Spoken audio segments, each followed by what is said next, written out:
Hi, everyone. Hey, and we're live. We did it. Welcome to yet another actual play on, still called the Manifest the RPG Twitch channel. We know in our last announcement we said we were going to be changing the channel name. That is still happening. However, the advertisements we placed today linked to this name, and we didn't want to mess anything up for anyone. So that's going to be happening after this stream. But we are moving into episode 2, and as you can see, we have another member. What is he? He's here? He's down here? I'm somewhere, that's for sure. Yeah. Oh, don't here. spoil it. Seth can I'm be over here, for Tommy. anything. What are you doing? That's right. I mean, no one else is here. It's just the same two characters. Yes, we have Seth Lilly of Essential MP's fame and probably other fame coming to the stream as an addition to our regular cast. So as we move forward, we're going to have these three yahoos below me doing all sorts of fun stuff. So a little bit of a recap for anyone who may have missed episode 1.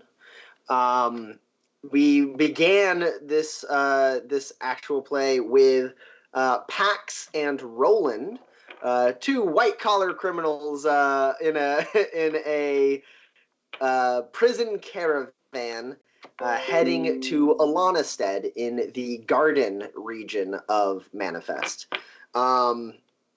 I believe Pax is a little bit of a sneak thief, maybe a runaway indentured servant, and Roland is a con artist who got found out at the university he was a fake professor at.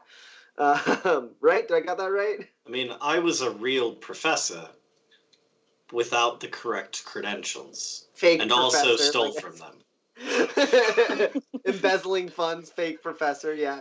And they were shackled together in a prison wagon alongside the notorious Rufus Nash, who is the leader of the Dead Man's Gang. It seemed that this caravan was being part in this caravan was all part of Rufus Nash's plan, as they got to some treacherous terrain, and the Dead Man's Gang came out in full force, assaulting the caravan, killing off marshals left and right. Rufus disappeared into the fog of war, but not before he offered Pax and Roland a chance to, help them loot the caravan for some extra spurs. However, Pax and Roland had no interest in joining these murderous crazies, so they were gathering their things, and then they were approached by one of the marshals, who in his desperation chose to trust them with what he believed the Dead Man's Gang was after. An extremely sophisticated, sleek black metal lockbox with a really technologically advanced locking mechanism that neither Pax nor Roland could figure out exactly how to crack. They took the marshal's deal and stole the prison wagon and made to a cave somewhat nearby, waiting for the marshal to join them. This was Marshal Leonard Yen. And while they waited, they drew the attention of some axe handle hounds, and had to shoot their way out of that mess. Shoot and stab their way out of that mess, I suppose. And the final axe handle hound, which was proving a little tough for them, at the very end of the session, got its head blown clean off by a shot coming from the shadows of the cave mouth.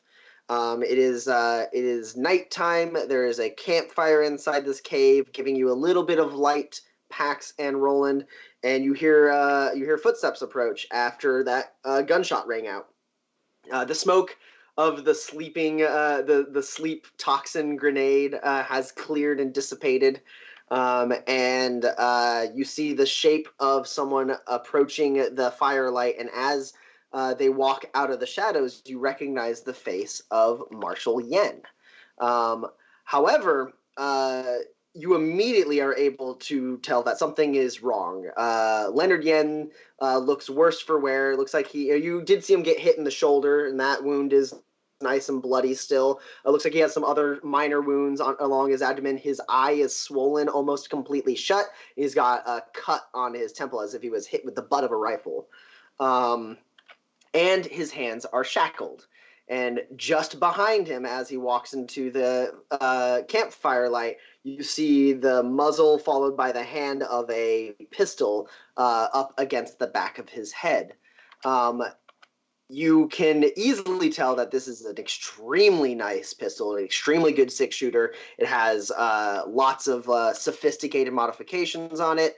Possibly it has been augmented with hard caliber technology, supercharging the ammunition to make it the weapon that you would typically associate with a gunslinger.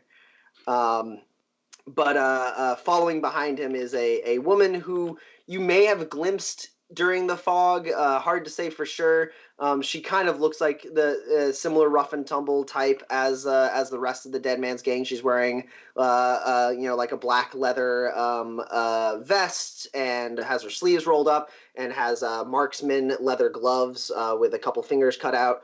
As she walks out, one pistol against the marshal's head and the other lazily hanging by her side. She has caramel-colored skin, dark, wavy hair, dark eyes, and a kind of wry smile on her face. And quickly, as she enters the light, you see multiple other forms in the shadows as the rest of the Dead Man's Gang seem to approach you as well. You do recognize Rufus Nash, his matted hair pulled back into a ponytail now, revealing a gleeful face with kind of a little malicious twinkle in his eye.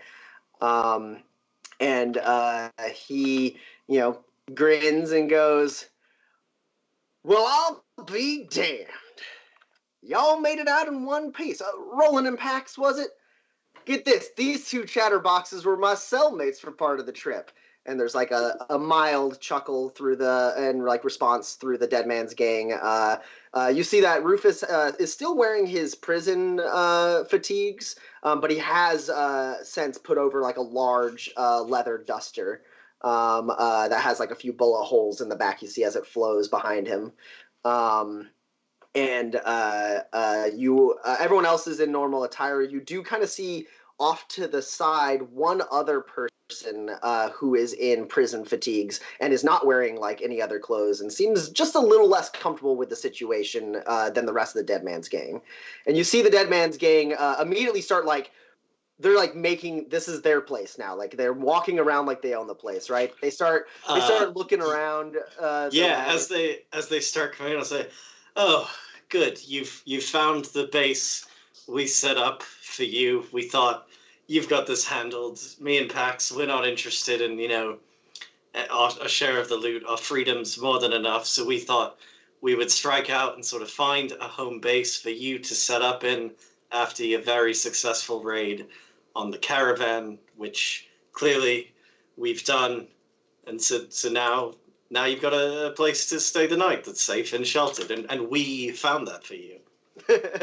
His eyes light up like he's amused, and he goes, "Oh, well, wow, it's strange that you never communicated that with me. You just kind of disappeared off into the fog, but you found your way here, didn't you? We knew you were capable. I thought it was implied." Go ahead and roll manipulate at a -5.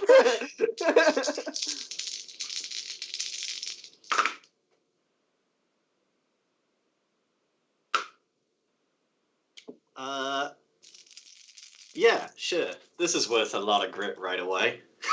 Oh, no. So I gotta spend 3 to go it strong to ignore these penalties, and then I gotta spend 2 more to play to the gallery and count these 2 14s. Oh, nice. Oh, that's another 14. How about that? Well, you're up against an 11. Okay, I've got 3 14s. Nice. That's 3.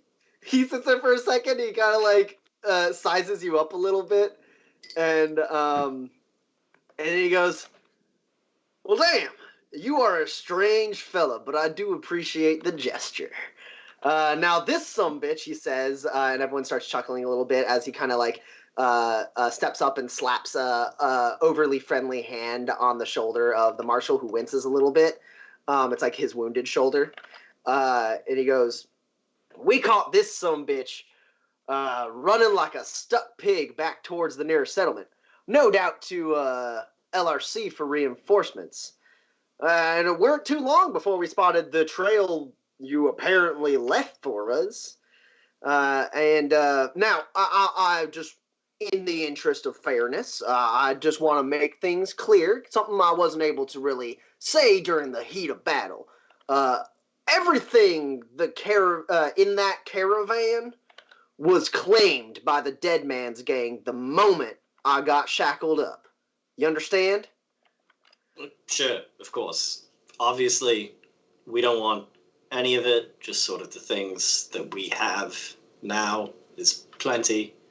Yeah. At this moment, you see like they're already starting to rummage through what's left of the wagon that you guys already started salvaging a little bit. And they're kind of looking around, like sizing up the like depth of this shallow cave. There's about 9 of them altogether. You see there's a couple moments where like one person walks a little too close for comfort by where you guys buried the lockbox. They kind of like are standing there looking around, but they don't seem to notice the disturbed earth. You guys did a good enough job kind of covering your tracks there. He goes, "Well, that's the thing. I may be a thieving bastard, but I ain't unreasonable. I'll let you keep your personal effects. But this here wagon and anything you may have found aboard it does belong to me. That includes anything you may or may not have found in that lockbox I saw y'all rummaging through." And then he kind of like leans in a little close. Roland, I assume you've gotten up at this point. You're not just like laying on the ground still. Oh, sure. At the most convenient opportunity to rise to my feet during the conversation. I'm not going to talk to a man from my ass if I can help it. So he walks up like uncomfortably close to you and kind of like brushes a little dust off your shoulder. And he goes, "Y'all didn't find anything interesting, did you? Something that by rights belongs to me now?" I think we've already established that we considered you at every juncture of our journey from there to this cave. I would have told you if we found anything that I thought you'd be interested in. All right, you can roll manipulate, no modifier, because you did actually earn a modicum of his belief from the 3 net hits you got before. He's like, "This guy's weird, but I think he's telling the truth." Does my dress to impress come into play here? As I look battle hardened now. Yeah, you're in your armor and stuff. Yeah.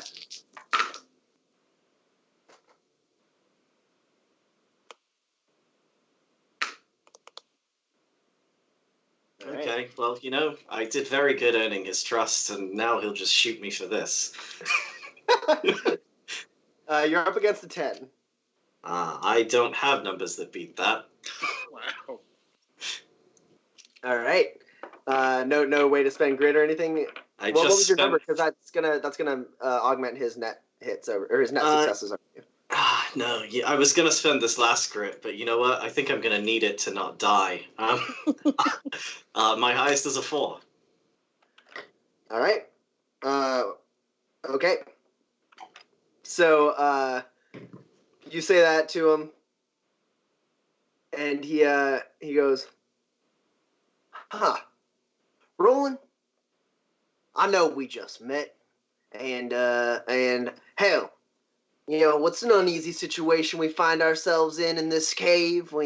You very clearly outnumbered and outgunned by me and my crew. Maybe you want to try and rephrase your wording on that question. I'd hate for us to just not be friends anymore, Roland. I thought we were Roland, becoming friends.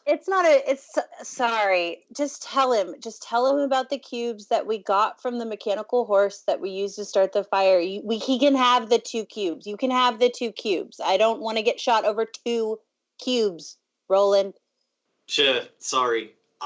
Old habits. You know what it is. You're in the life of crime. You get your hands on a little bit, and all of it. You start thinking about how to keep it away from those who might take it. And obviously, listen, we've just become friends. I'm still getting over you're in a very powerful and prestigious gang. You sort of take things for a living. It's just instinct, right, to try and protect. Yeah, you can have the cubes we got from salvaging the horse. Pax, go ahead and roll a manipulate to assist Roland here. Okay. Oh no. I'm pretty bad at it. Just don't beef it. Oh. I got a hit. That's a +1 for you, Roland. I got a 4. Oh no! That's a lot of 16s and 19s. I got a 10 as my highest. Yeah, that beats me. I have a 6. Okay, so I've got 2 net hits over a 6. Okay, so you hand over the 2 cubes. You can take them out of your inventory. You kind of pull out the sack that you started loading the supplies into, and he kind of grins, goes, "Oh, I mean, I understand, but wow, you were about ready to get killed over 2 cubes. This guy, am I right? You are a perplexing individual, Roland. Well, y'all are in luck now that we're being open and honest with each other." And he grabs a sack and hands it off to another guy in the group. He has kind of matted hair, kind of a wild look in his eyes. You see he's missing he's missing his pinky finger as he grabs the bag. And he goes off to kind of rummage through it, and then they start he's they're kind of taking stock of what they can do with this wagon. And he goes, "The Dead Man's Gang has use for some unfamiliar faces over the next few days. This fella here, what'd you say your name was, partner?" He says, gesturing towards you, Seth's character. Seth, what does your character look like? So he's a gentleman. I guess he doesn't have his clothes, right? So you don't have your clothes right now. He's got a silver tooth on this side and a tattoo in the left corner of his left eye that looks a little something like this, if that shows up. It does. Yeah. And he's medium height, medium build, and he says, McCharlotte, Kinsey McCharlotte. And he goes, "That's right, Mr. McCharlotte. Now, you two and Kinsey here are the only other prisoners that had the grit to walk out of that shit show alive.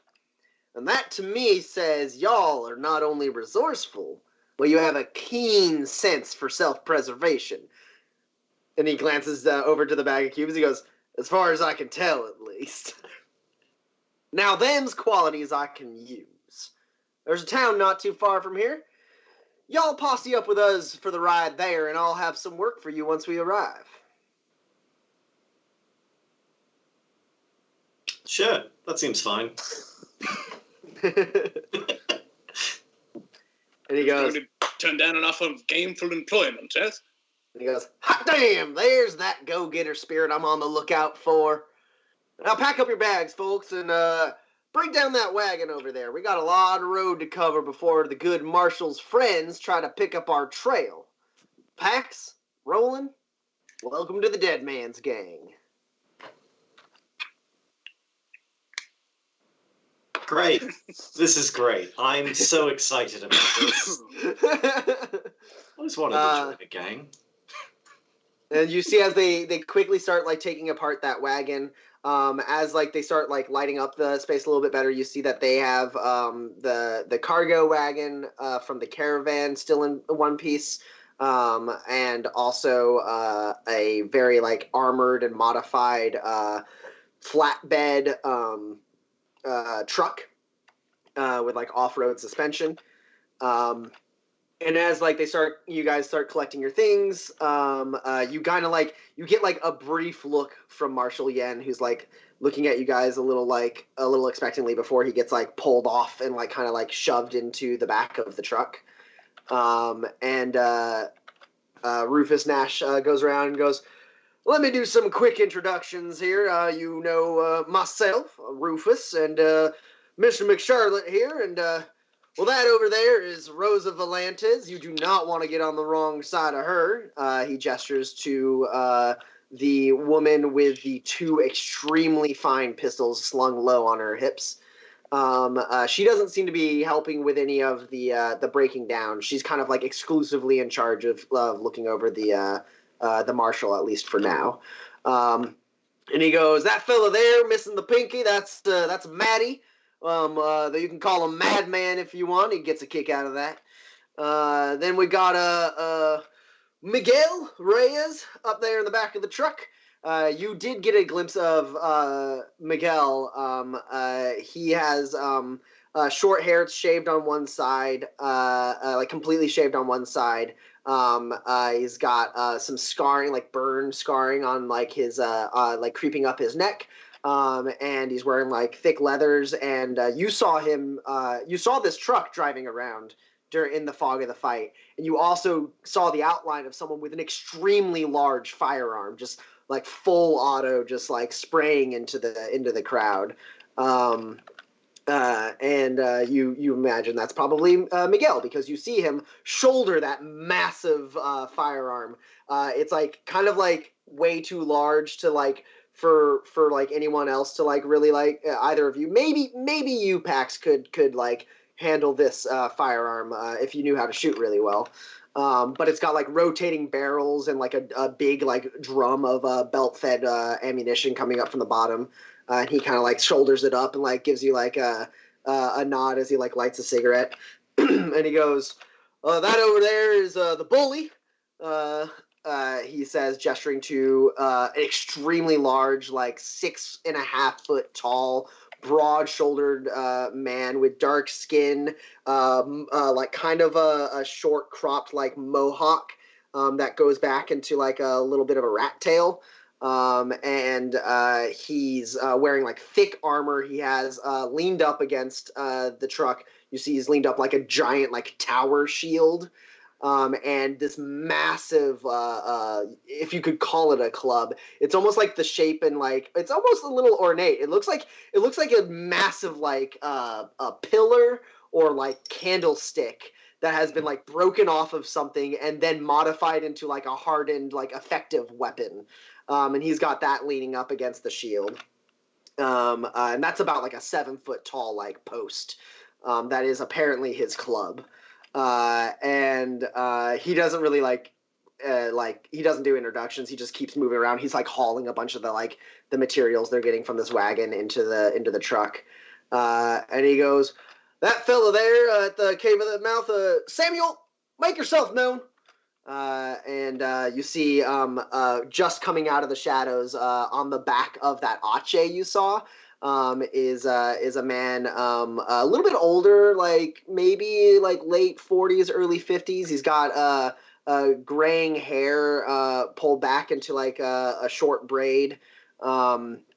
He's wearing like furs and leather. Looks like his armor was made like by him. It doesn't look like store-bought or anything like that. And he's just kind of like petting the mane of his Ache, that massive red bull creature that you saw in the fight. And he kind of gives you like a little 2-finger wave, and he goes, that's Samuel Hofstetter. He don't talk too much. We got Sierra Phillips over there," gestures to a woman with dark hair, dark eyes, slender frame, kind of short.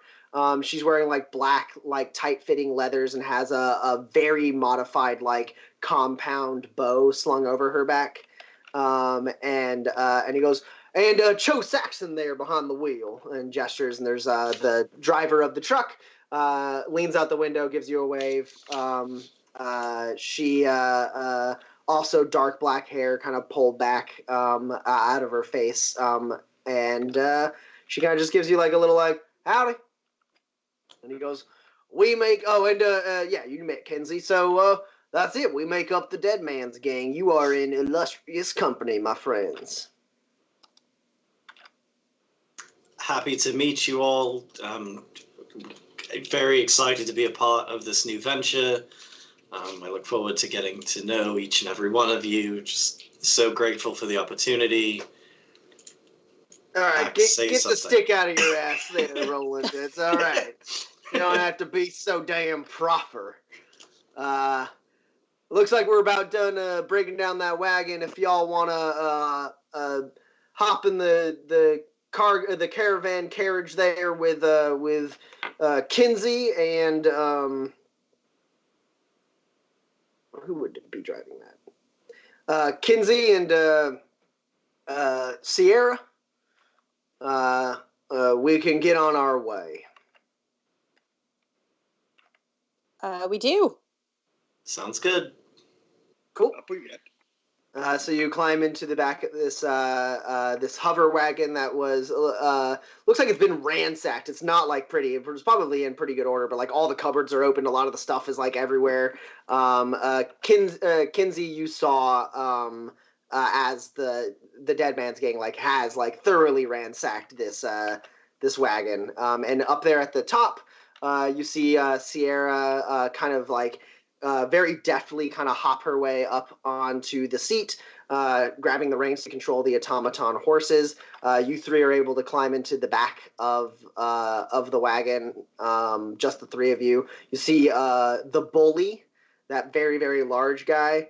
He grabs his shield and club and like slings them over his back and then climbs onto a very, very large motorcycle that's parked on at the mouth of the cave.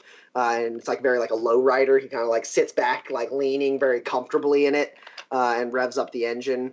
And then the rest of them like pile into the truck. A couple of them sitting in the back of the bed, and the rest, and Rufus and Cho and Rosa sitting in the cab itself. And you guys start heading northeastward. Nice and cozy, aren't we? It sounds great. Excellent Foley. Yeah. Sorry, continue, Kinsey. Nice and cozy back here, I suppose, the three of us. Yes, Pax rather tidy, I think. Hi, I'm Roland. This is Pax. Your Roland name was Pax, yes. Mackenzie, was it? Kinsey McCharlotte. Kinsey McCharlotte. Sorry, it's thank you. Not the usual combination of those syllables. I suppose that's. How did you come to join this gang? Are you new also? Is this your first day in the gang? As a matter of fact, it's nice to have other new faces to commiserate with. Yes, no, I was just on the wagon train, as I assume you were, heading towards my fated Alanistead, when the wagon got hit, and the woman driving this hover wagon, she gave us the option of either faring for ourselves, locked up to basically a trap, or helping them take the rest of the wagon train. So I decided to, why not? Yeah. Better than being locked in and probably burning to death. It does sort of seem the better of the two options. Yes. No. Two of you big fans of murdery shooting type things? I would like to gauge how big a fan Kinsey McCharlotte is of the murdery shooting type things before I respond. We could roll off, or Kinsey, if you're not being particularly coy, he can probably get a pretty good read on you. I mean, it wouldn't be hard for you to figure out that, no, I'm not particularly fond of the amount of violence I've spotted so far on this venture. I mean, you know, I don't like to resort to violence, but, you know, I've had to in the past, and I'm willing to do it again to survive. It's dangerous out here. And how about you, Pax? I don't. Usually, the people I interact with don't even know that I'm there. So, take that, I guess, as you will. I suppose that probably means you aren't shooting too many people then, because I think people would notice that, yes? Yeah, not often. And never, it's never shooting. Guns are, gross. Not sure I understand what that means, but I will say it is rather a relief to hear. Perhaps we're on the same page about our particular feelings towards this gang of people. I mean, don't get me wrong. They seem like a wonderful gang. We like them very, very much. We like them very, very much. They're my favorite gang that I've met. And how many gangs have you met in the past, then? Oh, there's, obviously, there's the Dead Man's Gang now. Yes, it's sort of the Ramblers down south, and, the Shark Fins up north. I've had some dealings with sort of the Rocket Riders in the west. I'm a man of the people. Can I tell if these are real gangs or not? I feel like it's a pretty good chance that he could lie to you, but you could roll connections maybe and see if you've heard of any of these gangs. I don't see why not. The first question is this truthful, Roland? Oh, absolutely not. This is the first gang I've ever met in person. Right, yes. Let me sure the time doing this correctly. Yes. Let's take this one out of there then. Yes, that is one success, and it's a 3. Okay, you've heard of a few different gang names, and none of these are gang names that you've heard of. Now, you wouldn't say you have an extensive catalog of every friggin' outlaw, band in like the Garden and the Badlands and all that, but you're a pretty well-traveled man, and none of these names ring a bell. You're just like, he's like, the Shark Fins up north. You're like, nah, I haven't heard of them, and I know a few of the gangs up north. None of those sound readily recognizable to me, but if you know, I suppose you say so, don't you? I mean, they're up-and-comers, You probably haven't heard of them. It's... But the way you spoke to me, it was as though you expected me to know about them. I thought you were hip. So either you're very pretentious about your gangs, or they're not a real gang? No, I thought you were cool and would have heard of them, but... Is this an open bed wagon? No, it is a covered wagon. Cool. Can I flip on the top of it and like not be here? Sure. I mean, the only other seat, because there's a bunch of cargo on the top, the only other seat is right next to Sierra. Yeah. Okay, so you climb out the window and climb up next to Sierra, who kind of gives you a sidelong glance, and then goes, "What?" They're chatty. And then she doesn't say anything else. That's fine. So she's the pleasant type, I take it. Yes. Very knifey. It's extremely knifey in my experience. Comment about the guns makes sense now. She prefers bladed weapons to... I cannot stress, extremely good with a knife. Just stabbing, or does she throw them as well? It was so short ago, kind of in real time, and yet so many things have happened. I don't recall if she was just kind of lost in the blur of the fog. Sure. Yeah, I don't think she ended up throwing any knives against the Axel Hound. Who's to say? I have no doubt she probably is. But It's just all a blur, really. Roland, I'm not going to lie to you, mostly because I'm not very good at it in the first place. But you seem as though you are a person I could probably trust, being on the first day on the job, as it were. And for a moment, I thought we were going to have to hunt you down. I'm surprised that we aren't doing that currently. But I'm not too excited about joining them on this next job. How about yourself? I mean, I'm always looking for work, and I'm happy to, meet new people with business opportunities. And as I'm saying this, I'm pulling out a small notepad because I'm pretty sure that Sierra's not going to turn around and look at us.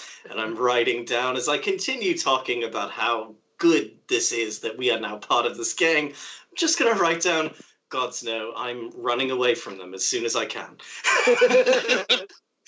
Ah, yes, I see your point. Absolutely, and I agree fully as well. I say loudly out of the back of the wagon. Can I hear them at all? Yeah, a little bit. Okay, you definitely heard that last bit. Yeah.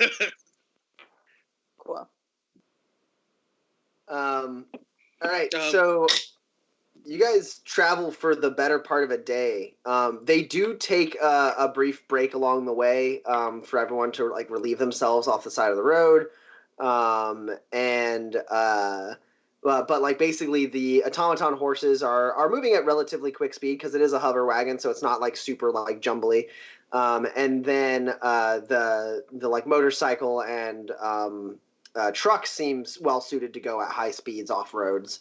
As you guys kind of beeline across the country in the northeastern direction.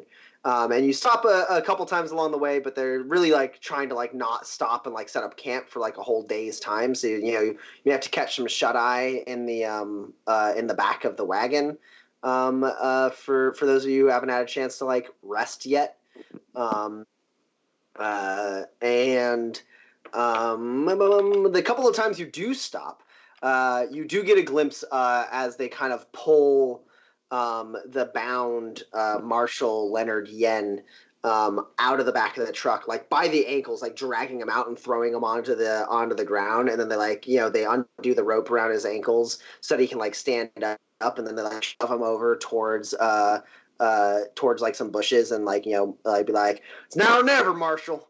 To get him to relieve himself in the bushes, and then every time he does it doesn't seem like he's necessarily trying to make a break for it or anything, but if there's ever a moment where he doesn't move exactly in the way they want, they do hit him in in the ribs or kick down his legs to make him fall down.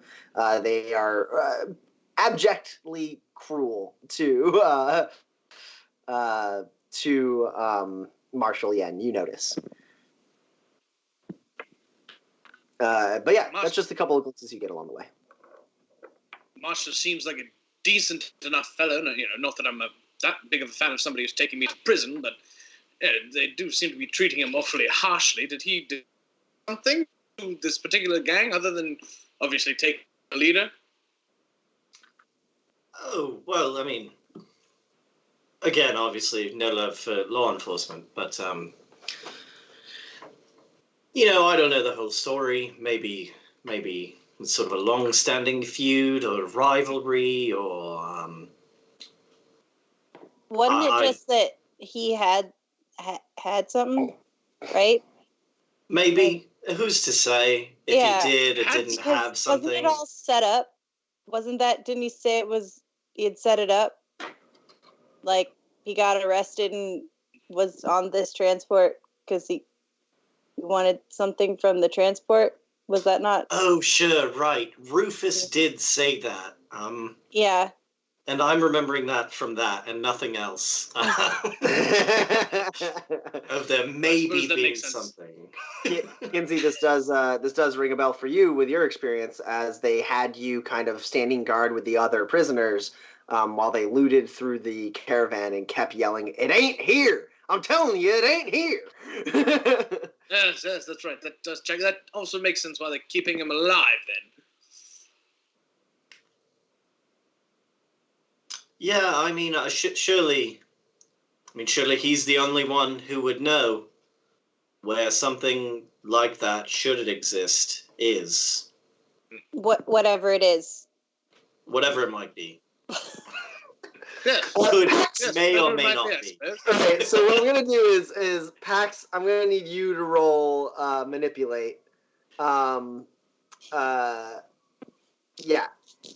I'm gonna go with manipulate. And Kinsey, you can roll discipline to try just Roland is above and beyond your capacity to read, but Pax might be given a little bit too much away here. That's very generous of you, Tommy.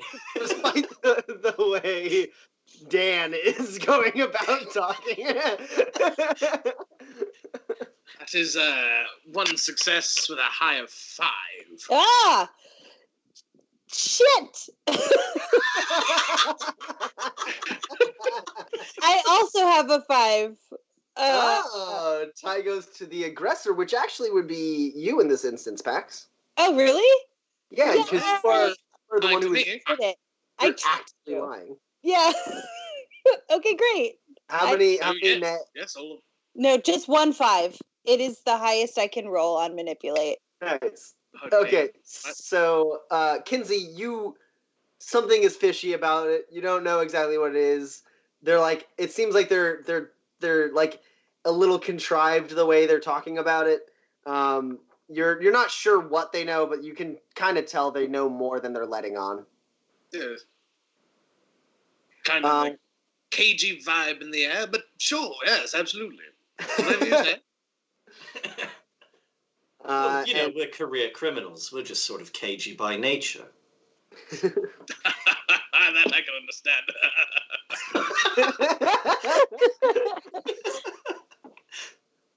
All right, so you guys continue on the road, and eventually the Dead Man's Gang does stop, seemingly to set up camp. They start unloading supplies to pitch up some tents. There's not really a town within eyesight. They're kind of nestled in some hills, you notice, so that the camp isn't necessarily visible from any of the main roads. And as you guys kind of get out and stretch your legs, Sierra's already off and walking away to go help set up camp. And Rufus finishes talking to someone as Rosa is dragging the marshal out of the back of the truck again. And they kind of Rosa and the bully are holding him up. Really, the bully mostly. Rosa's just there. The bully with one hand easily is basically dragging the marshal on his toes over the ground, like he doesn't weigh anything. And Rufus says, loud enough at least for you to hear, go ahead and pitch up my tent and bring the good marshal in there. We'll see exactly how talkative he's feeling after we have a little bit more secluded time with him. You just think about my offer, Marshal. You just think about that. And he gets dragged off, and Rufus turns around and is like, no, where are them newcomers at? Ah! And he comes walking over to you. You see that during the trip, he has actually trimmed his beard. His hair is still a little dirty. He hasn't had time to wash it or anything. But he seemed to have trimmed the beard he was growing in prison before getting picked up. It was just a little bushy. He's now cleaned it up. You see, it's more like a mustache, goatee, and mutton chops all separate from each other. That's kind of neatly kind of trimmed. Not thick, right? Just close cropped. Looking good, boss. Very classy. And there's a slight curl to his mustache. Put them by earwax, right? Yeah. And is that real? Oh. He walks over. He's also changed out of his prisoner fatigues into he still has that leather coat, but he's got what might have once been nice clothes that are kind of a little dirtied and scuffed up at this moment. He comes over and tosses a bag of stuff to you. Kinsey goes, McCharlotte, you are immensely trusting person, and I like that in the people in my gang. There's all your stuff there, as we found in the lockbox of the wagon you was in. Should all be there. I made sure none of my folk got light fingered with it. Now, Thanks very much, boss. go ahead and change out of them fatigues, cause you three are going into town. Oh, a trip. Supplies or anything in particular? We don't need no supplies. We rolled over that entire caravan. No. I have something that requires a little bit more finesse and anonymity, which the three of you seem capable of. Now, just a little further northeast of us is the town of Stag's Cross. I want you to go in and take this LRC tag, he says, holding up like kind of a thin metal tag that as he hands it to you, you see kind of like laser etched on it. It says Leonard Yen. He goes, take this LRC tag, and he kind of scans it a little bit and goes, which one of you is probably you there, Roland? And he pulls out like an envelope, like an unsealed envelope, and hands it out to you. He's like, send this message to the Alonestead Sheriff's Department. By the word written on that paper. You do know your letters, don't you, Roland? I've got a PhD. Of course I know my letters. Yeah, There's 3 of them right there. Yeah. I had that feeling about you. Now, you take that LRC, you slot it in there. Stag's Cross ain't got an operator, so you won't have anybody looking over your shoulder as you do. You send that message to the Lonestead Sheriff's Department, and then you, Kinsey, you seem a rather straight shooter, and he pulls out a sack that jingles with spurs as he reaches out to you with it, and he goes, I want the three of you to book passage to Alonestead on a stagecoach, particularly one driven by Mary Parkhurst, though I imagine she's going to be the only person in town with the stagecoach. I don't think the Cozy Carriage Stagecoach Company likes to double up. So you go ahead and get up in her stagecoach. You give her that payment there. You tell her to take you to Alonestead. I'm sorry, Mary, what was her last name again? Parkhurst. Mary Parker? Sure. Well, yeah, no, I mean, don't make it weird or nothing. Don't go asking specifically for her. I'm pretty sure she's the only one. You go in, you have her... Make sure. You get her out on the road for us. Absolutely. That sounds pretty straightforward. What do you two think? Also, is Pax just coming with us for emotional support? Or? Pax? You're kind of the soft-spoken type. I assume that is a testament to your skills at subtlety. Sure. I like you, Pax. Y'all follow Pax's lead going into town. Understood, boss. All right. And yeah, so I'll go ahead and get dressed, and I'll put my ushanka on top of my head, ear flaps down, and my little motorcycle jacket type leather jacket. Get all ready to go, a little trip into town. And as Rufus starts to walk away, as you're like getting your things ready to put on, he turns around and goes, "Oh, in case it weren't clear, y'all go running off with my spurs or my property. You all try to hoodwink me in any way. There ain't no stretch of earth between me and you that will protect you. You understand?" Of course. 100%. Why would we do anything like that? We're in the Dead Man's Gang now. Your success is our success. Right. I ain't much of a hoodwinker myself, personally. Exactly. I'm glad we all see eye to eye on this. Pax, you do understand my meaning here, yes? It's very clear. Good. Good. So Can I three of y'all have a go word ahead. for a second? Sure thing. Get yourself situated there, McCharlotte. Step into my office, he says, just walking over nearby the truck. Appreciate your time. Mm-hmm. All right. So here's the thing. I just want to be clear. We're not. There's two things. One, did you want us to leave on the stagecoach? As soon as you're done selling the LRC, we'll be watching the roads. Okay. And two, we're not getting to Alanastead, right? Oh, no. Please.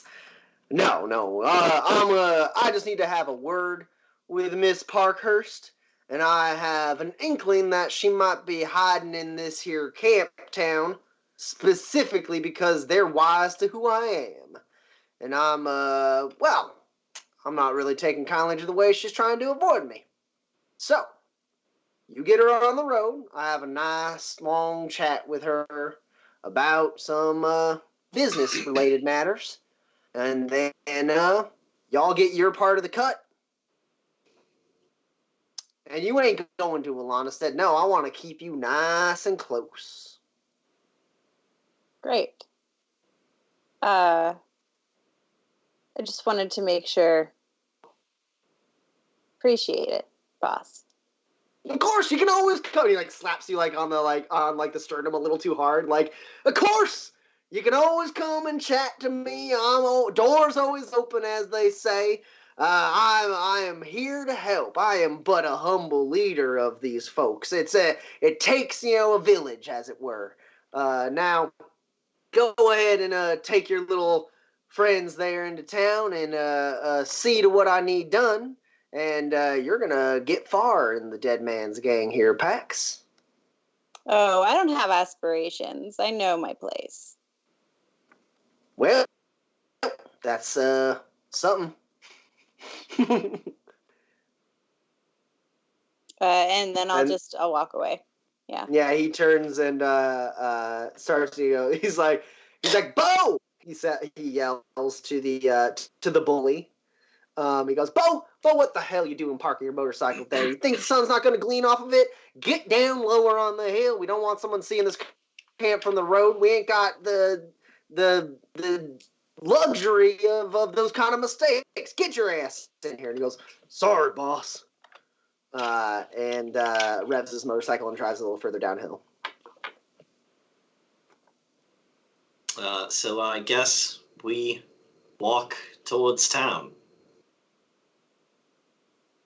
Yeah, what direction is that? How do we get there? Is there a road? He did say northeast. Mm-hmm. Great. Does anyone know where northeast is? Of course, but McCharlotte, you seemed like you were about to say something. You go ahead. Show us what you're bringing to the table, so to speak. Very kind of you. I'd always love a chat off, and I'll point them, hopefully, in the direction of northeast. I'm not going to make you roll a survival test. I mean, after all, I'm pretty good at what I do. You also have a survival kit, which no doubt includes some form of a compass. If you want to know the area a little bit better, though, you could roll survival at a -2, or to know a little bit about Stag's Cross. I'll roll a survival roll.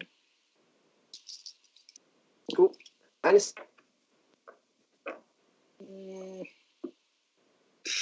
That's only one success, shockingly. Okay.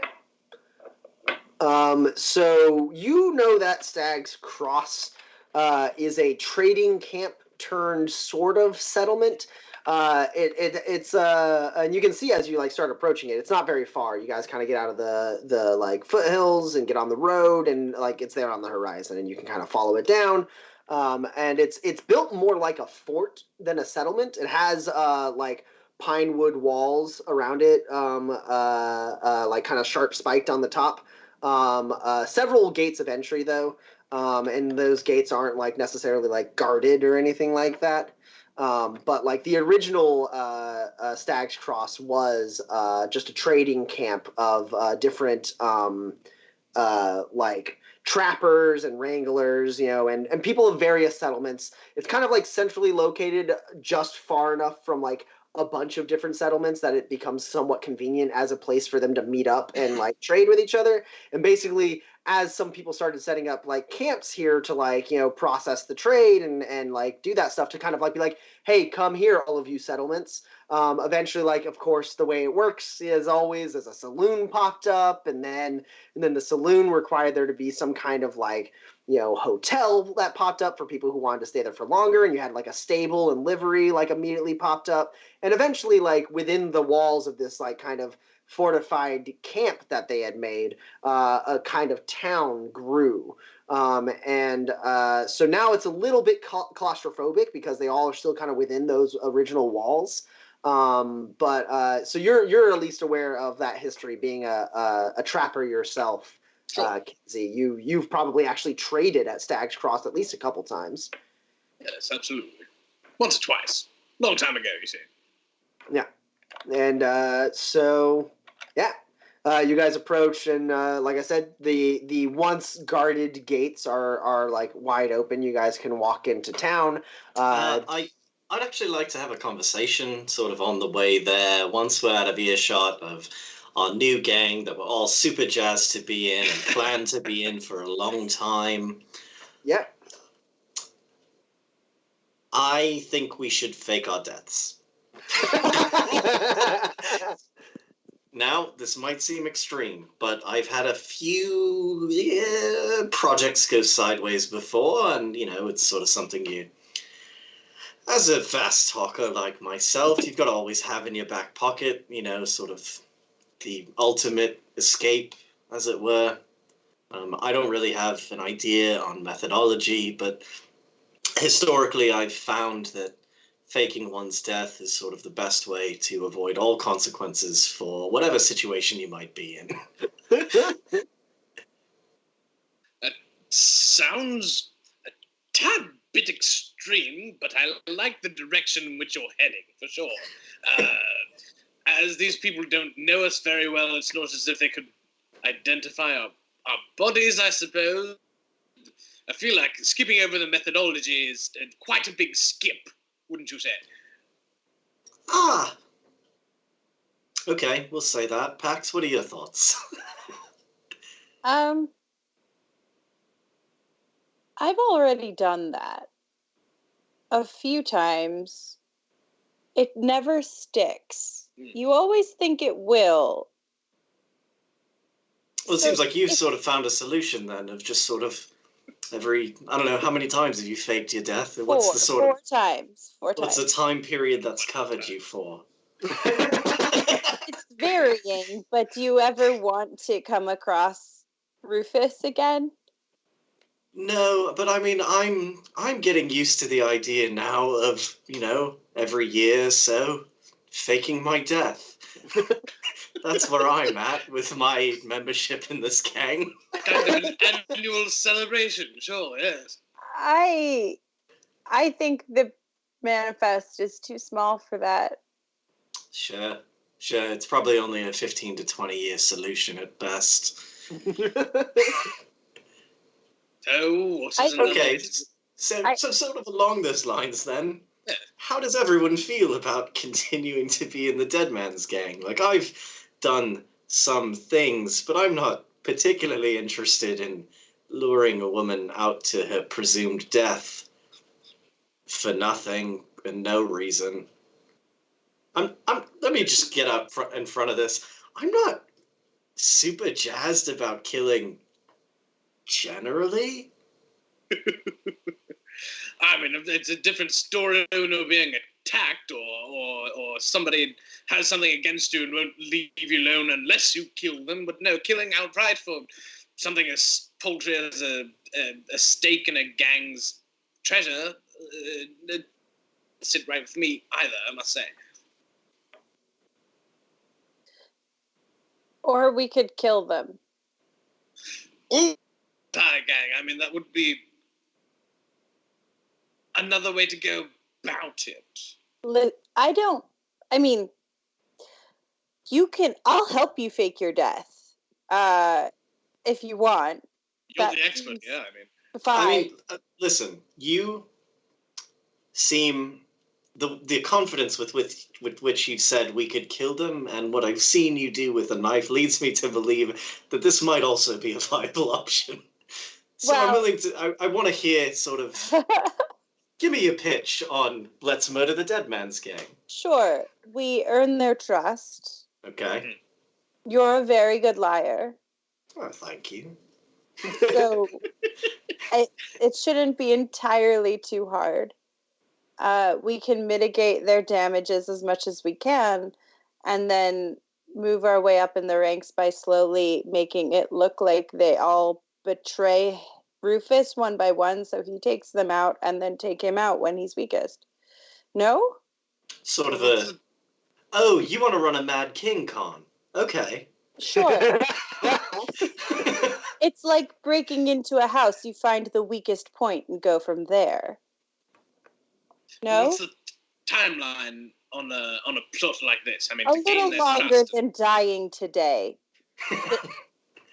That's fair. That's a fair point. I can't argue with that. Sure. No, you've immediately come up with a much better plan. Let's table faking our deaths. Yes. You know, to be... We can keep it in our back pockets. Right. Like I said, sort of the ultimate escape button for things have gone bad.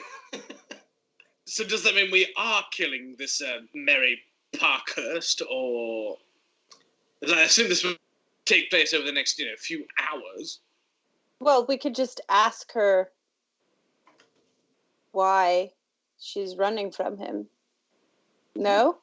Sure, Well, from there, maybe not sure. not in so many words, but Well, Right. And then if it's something where she's just an innocent bystander, then we can maybe help her fake her death. See, you brought up some reasonable objections, but it does sort of wipe the slate clean. Well, being in the crosshairs and being near the crosshairs are very different, don't you think? Sure. You know what I've just thought? He didn't describe her at all to us. We could simply get in a carriage with any woman and say, she said she was Mary Parkhurst. And that's our bad, but we've done exactly as you asked otherwise. I don't think arguing semantics is going to work. No, you're right. Sorry. I usually, typically I'm conning 20-year-olds out of tuition money, and they're dumb. I'm not saying he's the brightest. I'm saying he won't care. He'll only care that we failed. Sure. What's this letter say, by the way, that he wants me to send? You open up that letter, you give it a quick scan. It is a ransom note. It is a ransom note that demands 3,000 spurs to be delivered to a specific set of coordinates outside Alanastead in 2 weeks' time for the safe return of Leonard Yen. Oh, they're not going to pay this. This is a lot of spurs for one guy. I mean, he did have information of something though, so maybe he's as important to these marshals as he is to our esteemed leader. 3,000 spurs ain't much to a city. Okay, so I guess I can just send this. Then. How will he know if we don't send it word for word? Should we try to get a message into them, or...? He could check. Mm-hmm. He could check the LRC. Does have tag, I suppose. Sure. But so we send the message as is. We could send them a message from a different LRC tag. Sure. Do either of you have a LRC tag? Yeah, you guys all have an LRC tag. I don't think we should use ours. I also agree. But why? Oh yes, no, because they're trying to. If we escape, yes, that's very smart. It's very intelligent. Well, we could use yours because if you want, we can't use mine, but we could use. But we could use someone else's, and then we shouldn't use mine.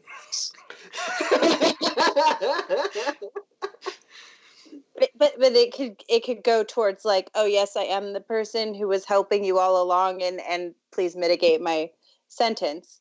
Sure. For you two, it could help you. It wouldn't help. It wouldn't help me. So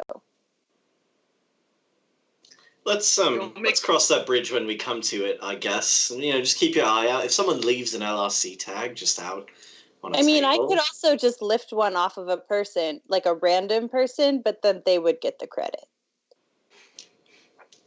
I'm not, I don't have any particular need to ever return to Alana Stead. I could go somewhere else. See, I'm sort of in the fake my death mindset generally about. There's only what, like 7 more cities that you could possibly go to. It's 7 cities I haven't been to yet, so. Yeah, haven't you though? Oh, I feel like you might have. Well, okay, fine. 4 more cities I haven't been to yet. The point stands, I can go somewhere else. I don't want my name linked back when Rufus no doubt checks and sees, hey, did anybody send a message that warned the marshals about us coming? Aw, shit. Roland did. Let's kill him. That's a situation I want to avoid. Well, if it's a direct message, then they can't. They can't check it? Can they check it? Are they not private? I mean, you would know that direct messages. I mean, if like anyone has access to either LRC as part of a message, like those can be like you'll be able to see that correspondence. Also, any LRC operator can open up any messages. Well, they're sort of private in the sense of people you don't care about can generally look at them. But if you, say, hold a gun to that person that most people don't care about and say, I need to see all the messages, I'm Rufus Nash, You're really good at that. Spot on impression, I must say. Okay. Well, we could also, we could make a new one. I think the best bet is stealing one. Stealing one? From a person that we don't care about, I mean... Yeah, obviously. Just pick someone who seems unimportant and won't come back to bite us in the ass and won't look for their LRC tag and we never have to think about again. And if they're random enough, maybe Rufus Nash won't even find them. It's entirely possible. Sure. Okay. So you guys make it to Stag's Cross. You walk in through the southern gate. Immediately, it's like there's buildings of a settlement, but it's like the roads that are usually wider in settlements for carriages to be able to go past each other comfortably are laden with stalls and pop up shops and stuff like that of people trading and as you guys walk in immediately, you already start getting some people being like, get your pelts, get your pelts here, and then someone else being like. Blacksmith for hire, as you guys are walking around. Everyone's kind of just shouting out to the crowd in general to try and get somebody to buy their wares. How big is this crowd? Is it shoulder to shoulder? Is it like a New York City sidewalk? It's less crowded than a New York City sidewalk. There's still enough space in between it's basically, most settlements have a very wide street between the buildings. This one has what would be considered a normal street today in between the buildings, with no sidewalk. Right? It's just enough room for for like the carriages and riders and stuff to move by. And that's like basically what would take up like the sidewalk in like a normal like city today is full of people. But luckily, unlike cities today, there's not a ton of vehicle traffic. So anyone who's trying to move through the town can kind of walk, mingle through along the road, the thin road. Cool. I would like to walk through the crowd and lift as many LRC tags as possible. Okay. Let's do a skullduggery test. Okay. So they're going to have negatives because there's a lot distracting them and you're just another person bumping up against them in the crowd. Yeah. But you're going to have negatives because you're trying to do so many. I mean, yeah. Okay. Right? Because you don't want to stop at 1. You want to just keep grabbing until you feel like I want to get like 6. Okay. So let's put it at a -5. That's so many. All right. So many minuses. All right. But it's not like they have levels or anything. Yeah, right? well, I'm chock-a-block full of grit, so I'm just gonna immediately spend grit to 1, bamboozle them, and 2, ignore all penalties. Okay. How much grit are you spending to bamboozle? Bamboozle is 3 or 2. It's one per bamboozle. Okay. Yeah. Yeah, every grit you spend on the bamboozle expenditure gives them a -1. Okay. I will spend 2 grit to bamboozle, and then 3 to go it strong. Yeah, it is 3 to go it correct? strong. Go it strong lets you ignore all the penalties, and it costs 3 grit. All right. You can go it strong after you roll, though. So that is true. But yeah, but like if you don't get hits, right?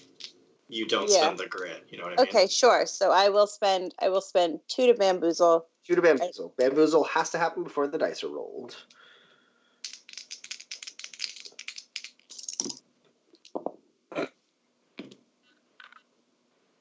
Yo, what up? I'm sitting over here at no hits.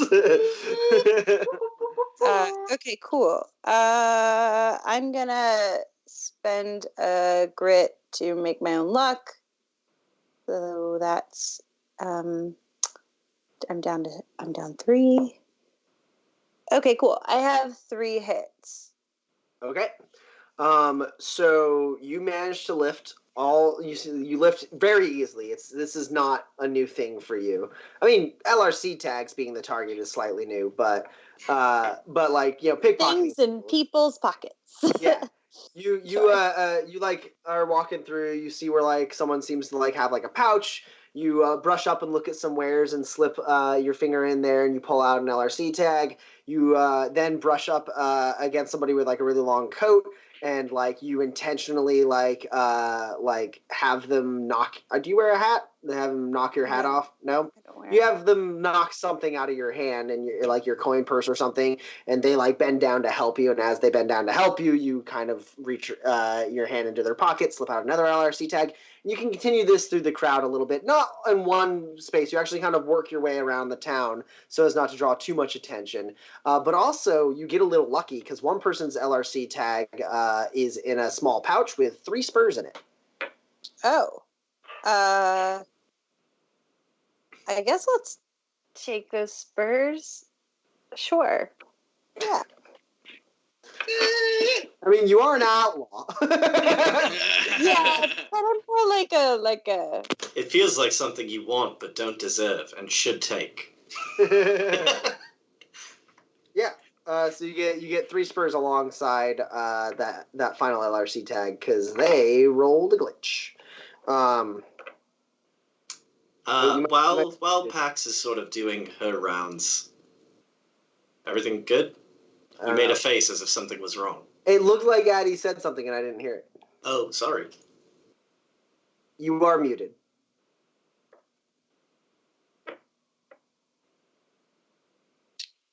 But go ahead, Roland. While Pax is making her rounds, I would like to find the most gullible blacksmith in this town. Okay, there are 2 blacksmiths in this town. Okay. There's one that has kind of a more like temporary looking stall, and then there's one that has like an actual sort of like building. Sure. Which of them is more gullible? Do you have playing the player? I do. Okay, so you can roll manipulate to try to get a read on these two blacksmiths. Let's put it at a -2 because you don't know them. Their mannerisms could be a multitude of different things. Sure. Great, thanks, dice. So that's no hits. Okay. They're equally gullible.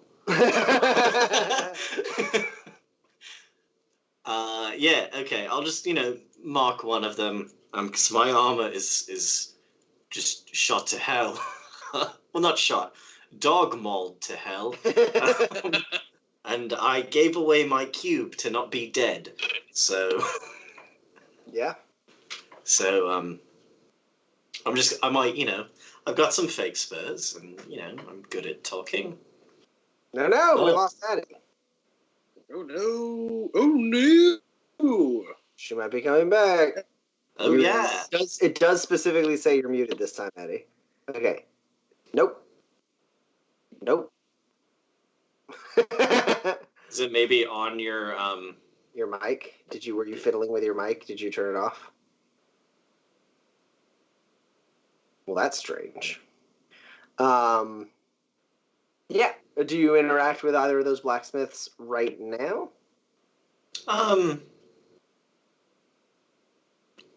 Probably not. I'm just, I'll go in and browse the wares of the one. I'll go in and browse both of their wares. Okay. But I don't, Yeah, they have weapons, if there's armor. enough people in the shop that it's not weird that I don't talk to them, I don't talk to them. If I have to make small talk, I'll say, yeah, I'm from out of town, and, I just, I might need a new breastplate or something, it's just... Yeah, I think one of them does, as you walk up, this woman, comes over to you. She's, the blacksmith, so, she finishes chatting with some people and, collecting, their gun to work on. You see her hanging on a hook behind the desk she has set up. This is the one in the pop-up. And she comes over to you, sizes you up, and she goes... Your armor looks chewed to shit, son.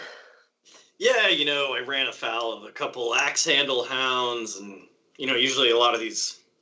I like to be able to be armored while also socially acceptable, so I, sort of modular, as you can see, and it is not at this point. It's a nice piece of armor there, yeah, some pretty fine craftsmanship. Well, how about you go ahead? I can fix that up real fast for you. Won't take no time. What's that gonna run me? How much damage does 6. 6? Yeah. She goes. I'd say about 6 spurs. 6 spurs seems good. Well, see, here's the thing. I don't quite have 6 spurs.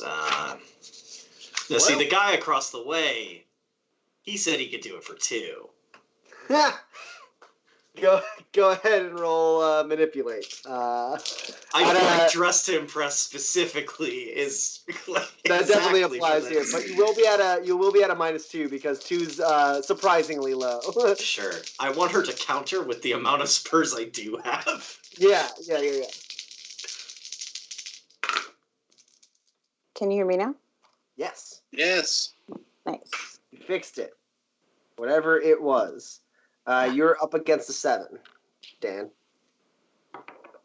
These dice want to play a higher level character. Can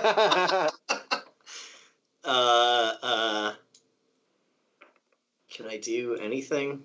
No, I don't. I don't have... You guys all did get a grit. You survived a dangerous situation because Rufus didn't kill you. Oh, okay. Well, hold on. I talked my way into this gang using only words as my currency while I was talking about a conflict with me, which is 2 of my experience triggers, which is another grit. That's true. And everyone gets Mark 2 XP. so I spend all of the grit I've now earned to go it strong. Nice. So that was actually a higher hit. So 2 net hits over a 7. Cool. She like kind of looks over your shoulder towards the building, and she goes, what is his overhead? 2 spurs? Nah. There ain't no way. He must have been selling you on something, but I can make my prices competitive. How about we call it a good 4 spurs? I could do 3. You know, I'm just passing through. I don't have a lot on me. I want to give you the business. You're clearly the more, reputable craftsman here. You're right. He was trying to sell me on like a whole new coat for this. It was like a combo deal. Like, I don't know coat. Pax, we know what you're doing during this. What are you doing, Kinsey? Kinsey's at one of the pelt shops. One of the got him, and he's examining the pelts and going through them. And anytime somebody asks him if he needs help, he goes, "Oh no, just wondering why you're advertising this as a lucrota pelt when it's clearly so, as I can tell, maybe horse pelt that you painted stripes on. No, just you can't help me at all. I'm doing just fine. I'll go back to browsing." So you start making some enemies. as you like question their wares, you're like, what the same? Get out! I will not have someone sitting here acting as if they know pelts better than my own wares better than me. I done killed that recruiter myself. Now you go on and get, sir, before I lose my temper. I'm not finished window browsing. Also, where did you say this? You killed this lucrota? You are finished window shopping. Get out. I'm not saying. I'll go out harumphing.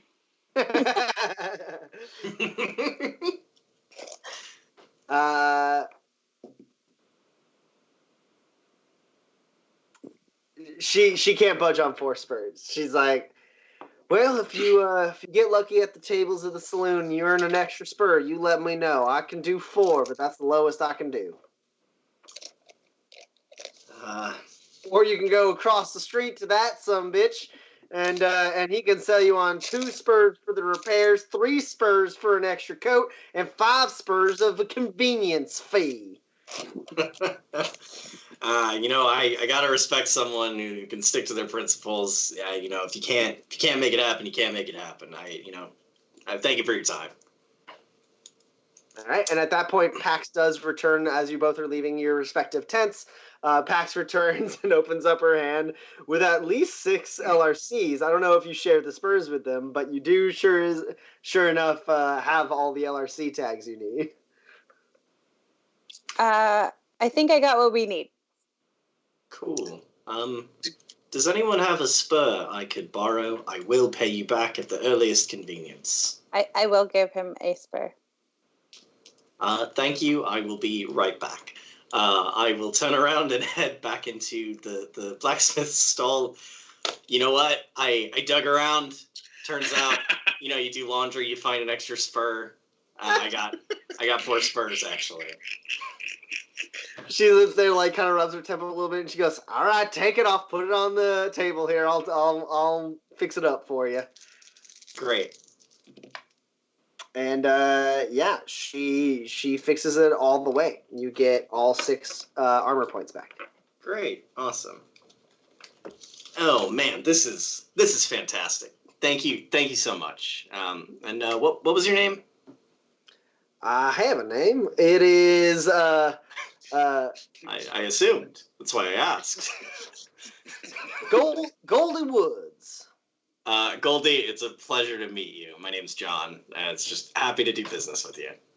Pleasure to make your acquaintance, sir. If you're ever back through Stag's again, maybe we can make this a recurring friend of the business fee. Well, I hope I don't need my armor as patched up as this again, but I'll keep you in mind if I'm passing through. And then I will, duck into an alley and make myself as unrecognizable to her as possible using my disguise kit and socially adaptable armor. Because I've just handed her 1 real spur and 3 fake spurs. Let me just roll a test for her real quick. Okay. Well, as you finish putting on your disguise, you do not hear any sort of commotion from her shop, so it's possible that she hasn't noticed or won't notice. Sure, and I'll rejoin the group with my usual armor. Looks sort of very proper, sort of like an armored suit, and now I look like a sort of mountain man clothing with a very large bushy mustache and different colored eyes as well. Pardon me, sir, we're having a private conversation. Could you please step back, sir? Oh, don't worry, Kinsey. It's me.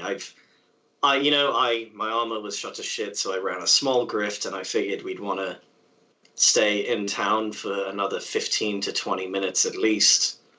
So I've sort of affected this new persona. That is a fabulous mustache. Well done. Thank you. It really is some of my finest work. Should we send this letter first or find Miss Parkhurst, or what are you guys feeling? The idea is to go with Parkhurst at the very least, as far as she goes and meets with the boss, right? Is that not correct? So we would have to be here to send the LRC thing. Sure. I thought we were going to sort of investigate a little about her. So either we would track her down and talk to her directly, or I could do another disguise. A third persona could talk to her. It seems. Listen, these I'm pretty good with a disguise kit. It's not going to hold up to immediate reintroduction as another person who then travels with her is my read on my skills. Fair assessment. I could go to the LRC if you want to do some investigation, or we could find where she is and I could break into her thing. Those are like my 2 skill sets if you don't want anybody to be hurt. So well, I can certainly try and track her down. Somebody I know, hopefully still around these parts. How about this? Why don't you give me the LRC tags? I'll go send this message. You 2 track down Miss Parkhurst. I'll reconvene with you, and we'll discuss next steps from there. Sound good? Sure. are you going to send the other message? Yeah, I was going to sort of send a general hi, we've infiltrated the Dead Man's gang and are working to take it down from within. We'll do what we can to keep Marshal Yen safe. Act as if you haven't received this.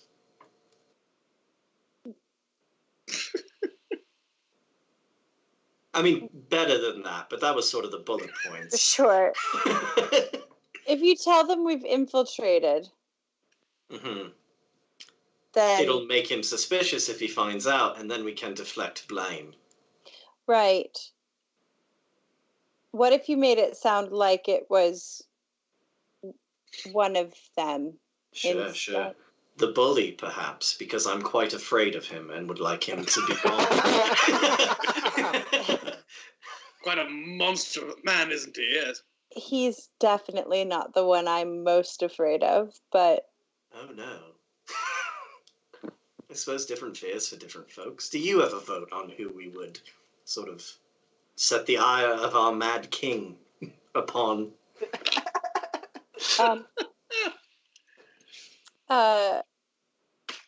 Probably Miguel. Oh, because of the extremely large gun. Yes, he was probably next on my list. That makes sense. Yeah, he's not close enough to not have to do the hard work. Right. Kinsey, what do you think? I mean, personally, I couldn't tame an archer by himself to ride it as it was my top vote for most feared. I mean, that is not an easy job. So, but anybody, it would probably be Samuel. Okay, well, this conversation has been unhelpful. We can split the difference, make it Sierra. She's on the bottom of the totem pole anyway. She had to ride with us. Right, that's good. I'm going to do that. Okay, I go do that. Okay. On your way to the LRC tower, you do pass by the sheriff's office. The sheriff's office installed with a hologram bounty board up off, like separate from the stairs leading up into the door. And you do see like seemingly new bulletins of members of the Dead Man's Gang that are wanted. You see, first and foremost, there's maybe it catches your eye enough that you investigate further, but you do see right in the center, larger than the rest, with the rest kind of flanking around his poster. You see the poster for Rufus Nash, leader of the Dead Man's Gang. 1,000 spurs. That's just sort of good graphic design, generally. And if you investigate closer to see the others, I could inform you more, or you keep walking. I do what I can without seeming too interested. I'll glance over as I pass by. Sure. You notice also, right at the top right next to his name, or next to like his thing, is Rosa Valantes. She has a 400 spur bounty. And then a quick glance up and down lets you know that the rest of them have 50 spur bounties. Okay, sure. And all of them are wanted dead or alive. Great. Yeah, I will get to the LRC tower. I will send the first message from Marshal Yen's tag, and then I will send the second our secret message in parts from the 6 LRC tags that Pax has provided me. Okay. So you send out messages through and through. During your kind of piecemealing of the other 6 messages, to kind of like get the message through to the sheriff's office, you do receive a message on. Well, actually, you don't receive a message. You notice a message on Marshal Yen's, like his general correspondence, that is seemingly from his mother, who is signs, or at least like her LRC like tag identifies her as Ambassador Yen. Oh. Okay. Well, I suppose mail fraud is sort of the least of my crimes at this point, and I'll read that message. It's a relatively, in your current predicament, uninteresting message. It's a message from about like. Basically, it's a message from a mother to a son in general. It's just like a checkup, saying that she's, she would really like, she thinks he should take some leave and spend some more time in the city. That like, she would never ask him to not do the service that he is doing, but also would there's like little notes as if this is a prevalent thing. She's like, but would your father really be proud of you, laying down the cloth and taking up a gun instead? Like think about that a little bit, that kind of thing. Like those kind of like subtle like digs from like a mother trying to be like, I'm a little disappointed, but I still love you. And ultimately the thing you get is that Ambassador Yen is somehow related to the Triptych Church, and that she loves her son dearly. I hated reading that. I didn't. I've met parents of students and then also conned them, but it's sort of different when the person in question is in mortal peril, and it was easier when I didn't know anything about him. And I could just sort of imagine him as sort of a generic lawman, and now I'm aware that he's got, a family and a father who is dead and was a preacher. It's painted a picture I wish I hadn't seen. I'll hold on to it to make sure Pax and Kinsey can read it and join me in this misery. You get a little printout of it. Yeah, you can do that. You get a little printout of that message. You tear it off of the automated LRC tower, and then you finish sending the rest of your messages. Yeah, and I insinuate that it is... I leave clues throughout it that insinuate that it is Sierra sending them. Sure. Let's go ahead and do... Yeah, we'll call it a manipulation test. You don't know a lot about Sierra, so you don't have a lot of really good sticking points to make it clear that it's her. So we'll put it at a -4. Okay. And to be clear, I'm not dressed to impress. Correct.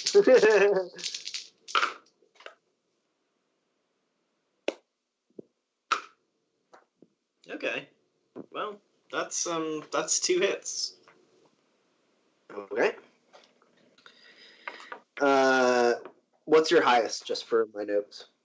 It's an 8, which is not great. Okay. So yeah, you lay out those messages. You drop little hints here and there. You know that she was the one who relieved Kinsey from his captivity of the rear wagon, the patrol wagon. So you try to sprinkle in a little bit of those details so that someone might be able to tell it was her. And you don't get too flowery with the language because she's pretty curt. Those kind of things to try and make it seem like it was possibly her. Sure. And that does that. What were the two of you doing, Kinsey and Pax? Just trying to figure out, I guess, the location of Mary Parkhurst. Oh, sure. It is not hard to do that at all. You do it well before Roland finishes sending out his messages and reading that letter from Ambassador Yen. And it's because you can see the stall kind of in a more open area nearby one of the gates. There is a sign, a big wooden sign propped up that says Cozy Carriage Stagecoach Company, in a big arch. And there's one stagecoach in that stage. And there is a woman who has dark skin. You can see one of her eyes is permanently closed shut with a little bit of a scar. And she's wearing a very large hat, kind of folded up at the front and pinned so it doesn't get in her way. And she seems to be kind of working on cleaning out the wheels, or not the wheels, because it is a hover stagecoach, but cleaning out the repulsors on the bottom of her stagecoach. Hello there. How are you doing today? She looks up and goes, "Howdy. We're looking Ms. Parkhurst at your service. Mary Parkhurst. You looking for a ride?" Yes, as a matter of fact, I am trying to get to Lonisted. Well, just so happens this stage coach makes regular trips to Lonisted. I can easily take you there. Just you and your missus here? We do have a third as well. All right. Well, to rent out the whole. You okay there, Pax? I'm fine. This is That was fine. really funny to watch in real time. To rent out the stagecoach, just the three of you then, huh? All right. Well, typically it's it seats up to 6, but if no one else comes around who wants to share it with you, it's gonna be 25 spurs. What if we wanted to be alone? Oh, you well, okay. I suppose you could rent it for that. It'd be about really 40 spurs is the best I could do on that. Okay. 25 spurs is the pool rate. Stops along the way at places you maybe didn't want to go, but Sweetheart, I don't want to travel with anyone else. Would you maybe pay the more expensive rate for me? But of course, darling, of course. Anything for you, my sweet, and I'll pat her cheek. Sorry, I forgot about your ear tonight. Yes. I think 40 spurs probably sounds reasonable, and I'll hand over some of the spurs that I got from our employer, assuming that it is at least 40 spurs.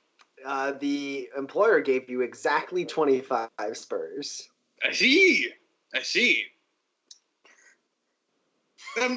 Dearest, do you happen to have another 15 spurs on you?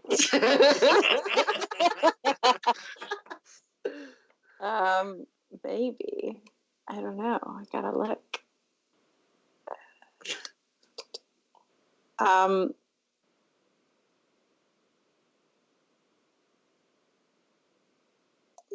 have 7. Nope, I have 10. Nope, I have 9. I have 9. 9. Well, that's perfect. I just seem to have rustled up another 6. So. Oh shit! Make sure that 6 is the correct number, because I might actually be 5, but I'm not positive. Yes, there's not to drive a hard bargain, you see, Miss Parkhurst, but another spur might be a little bit hard to come by. Would you do it for 39? You guys can roll manipulate. One of you can be the primary, whichever of you wants to be the primary. And you can have, it is not an incredibly unreasonable request. So you guys can each have a +4 to this. Oh, all right. So yeah, whoever wants to roll the assists, roll first, and then the primary rolls the final test. I would recommend perhaps that I should not take the lead, dearest. Sure. That is 1 success. All right, that's another +1 for you, Pax. You're at a +5.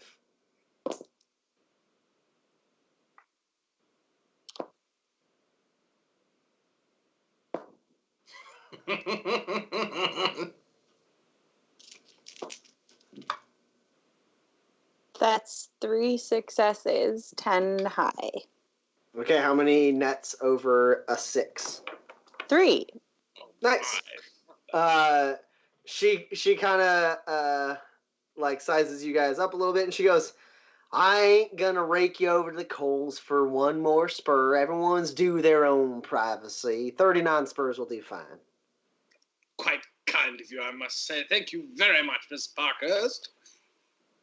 And yeah, you hand it over. You see her. She checks all the spurs to make sure none of them are fake, and then that's a ridiculous thing to do.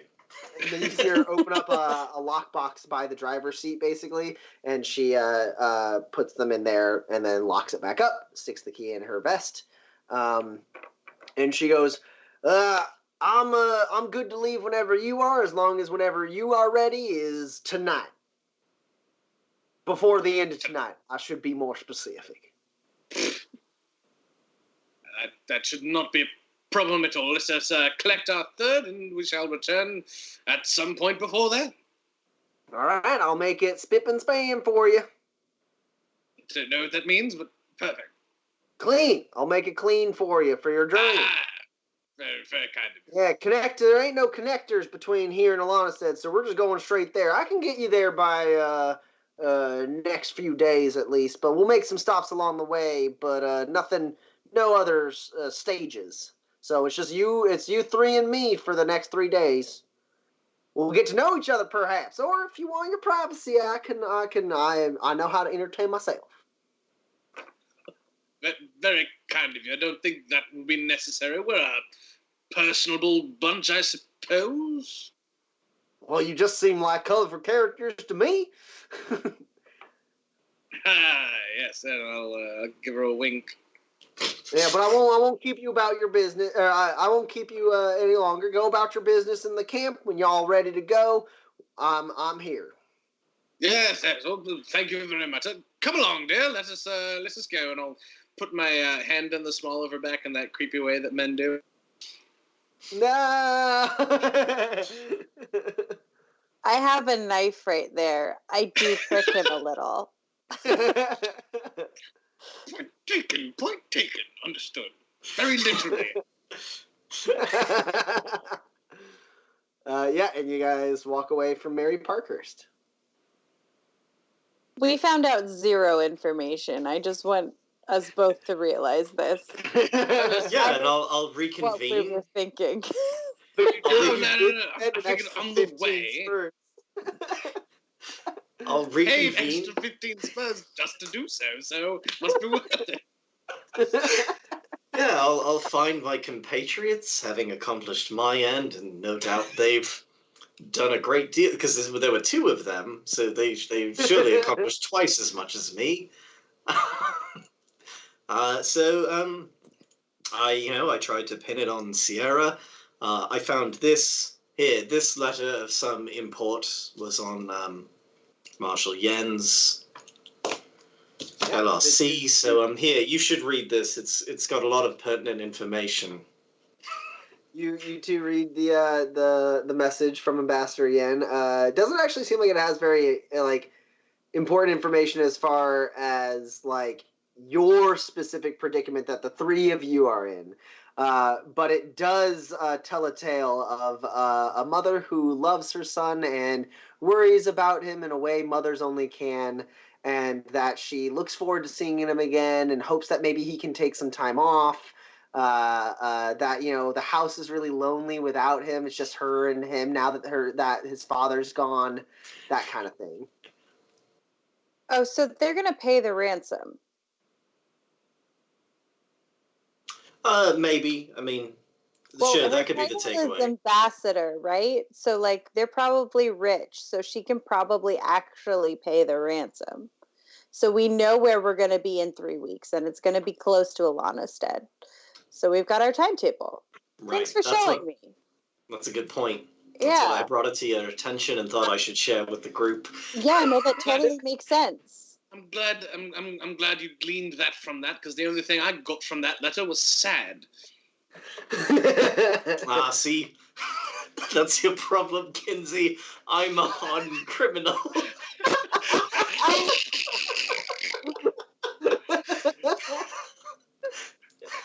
Listen, he doesn't appreciate his parents. If anything, it makes him less likable as a person. Exactly. At least he was honorable before, and now he doesn't appreciate having a loving parent. So exactly, I can care less and don't fear for his safety as much. I mean, if he dies before this, all hell will break loose. Ambassador, I feel like, is a title that could be very dangerous to cross. Exactly. That was why I felt that this letter in particular and all of its details were important, that all of us know together. So not all of this intrigue sure is a rustling So we have from to Russian get jackalopes, I'll tell you. That's what needs to happen. Yes, He needs sure, to stay yes. alive. And we have 3 weeks to undo this gang. Sure, it's a little faster than I would usually go with for a Mad King's Gambit, but I can make it work. Is that a thing?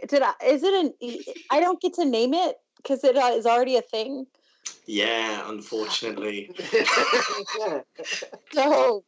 So I mean, you can feel good about having on your own come up with a quite successful something grift that you wanna independently. came up with, yeah, I feel average. Okay. Well, Don't sell yourself short. I mean, we got the carriage. We held up our end of the bargain. great. And you learned. What did you learn about Mary Parkhurst and why Rufus wishes to speak with her? So that it would be better to figure out on the road, I say. Unconvincingly. Yeah. So nothing. We found out nothing. Okay. Well, we've got the next few days to find out something. Probably like the next Day. 8 hours. Yeah. Because they're not going to let it get to Alanistead. Right. I guess he did say that, didn't he? Well, you found where she... explicit promise that we would not go to Alanistead. That's right. Oh, is that what your chat was about? Yes. Yes. That's good. It would be bad for me to be there.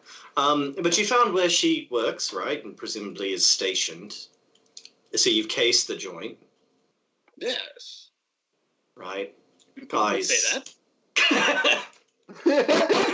we saw the place and we saw the carriage we'd be taking. That counts as casing. I'm new to this white collar criminal type stuff. I mean, I assumed my partner here knew what she was doing. The repulsors aren't worth stealing.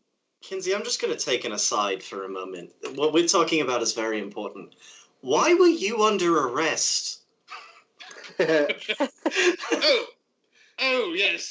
Well, I fell in with a band of and there was a kerfuffle of jackalopes, and they were taking them to the racetracks. And I thought, these jackalopes do much better elsewhere other than being raced, and that doesn't sound very pleasant a lifestyle. So I joined them just for a few spurs, and clearly went poorly because I am with you. So you're under arrest for being a radical environmental activist. I think the official accusation was rustling livestock, but yes, that's pretty much about right. Okay, I have a better understanding of your skill set and knowledge base now. Well, good, I'm glad I could help. Okay, no, I don't think she has anything worth stealing. I was thinking we could do the thing you suggested originally, Pax, which is you could rifle through her stuff and maybe find out, but without talking to her, why she's eluding Rufus.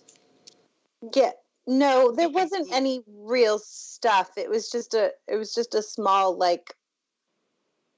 I didn't see where she kept her stuff. And then apparently we were married. Not her and me, but her and him. So that was awkward. Wait, hold on. You said you were married to Mary Parkhurst. Kenzie, what happened? She's... Addie, you did say him and her. Me and him. She implied that me and her were married, and rather than correct her, I suppose I just along with it. Seemed like one of those type of things you were talking about. He touched my back. That I seems do that. I also learned I should not do that. Okay, I'm gonna go distract Miss Parkhurst. Does she have like a lockbox or like a fanny pack or a backpack or? Did I see anything? In addition to the lockbox, you did see hanging off of a hook nearby the driver's seat. There was a large pack, similar to like a duffel bag, but a little small. Sure. You assume that's her personal effects. Or at least it is a safe thing to possibly assume that might be her personal effects. Right, so I'm going to go... Some of them, at least. I'm going to go distract her, and then Pax, you can sort of rifle through her stuff, right? Yes. And how should I help? You'll be the lookout. Like a block and a half away. Just there, keeping an eye on things. And, like you know, very sort of... important job. Should I have a signal that I give to you? Like a woohoo, you know. Yes, that exactly. That, exactly. Blue. And Okay. I jollily stroll off to begin my watch. Okay. I will Not going to approach. have this way, yes? This way, or should I? No, I'll go this way. Perfect, you're perfect there. And I will approach Miss Parkhurst, and just, you know, howdy. I hear you're the woman to talk to you about a stagecoach. I see you got a fine machine here. Looking to book passage. Oh, well, unfortunately, sorry, how rude of me. Mary Parkhurst. She reaches out a hand. Jebediah. Jebediah, it's a pleasure to make your acquaintance. Unfortunately, this here baby, and she pats the side of the wagon, is booked for travel. Fully booked. Cannot accept another passenger. But if you make your way over to the saloon, they'd be happy to keep you for a night.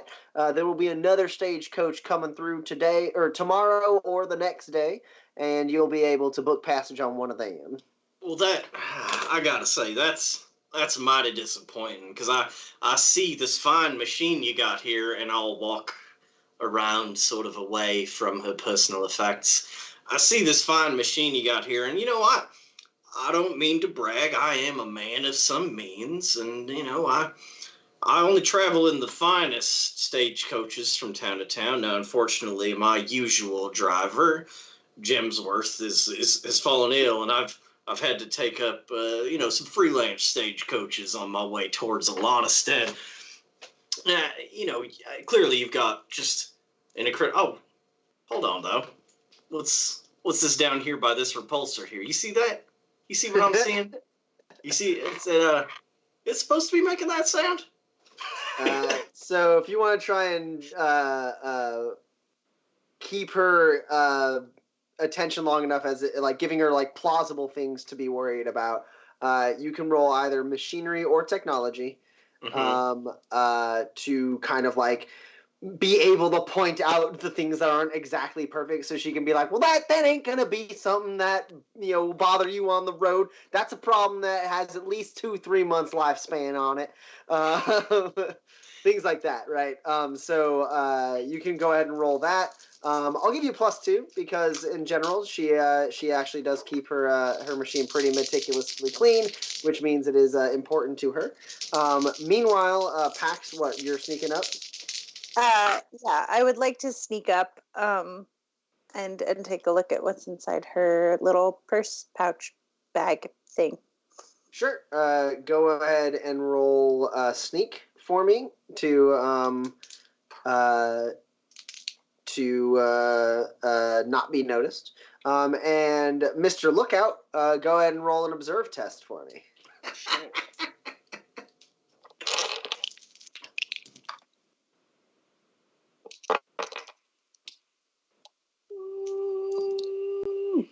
So it's one success for Mr. Lookout.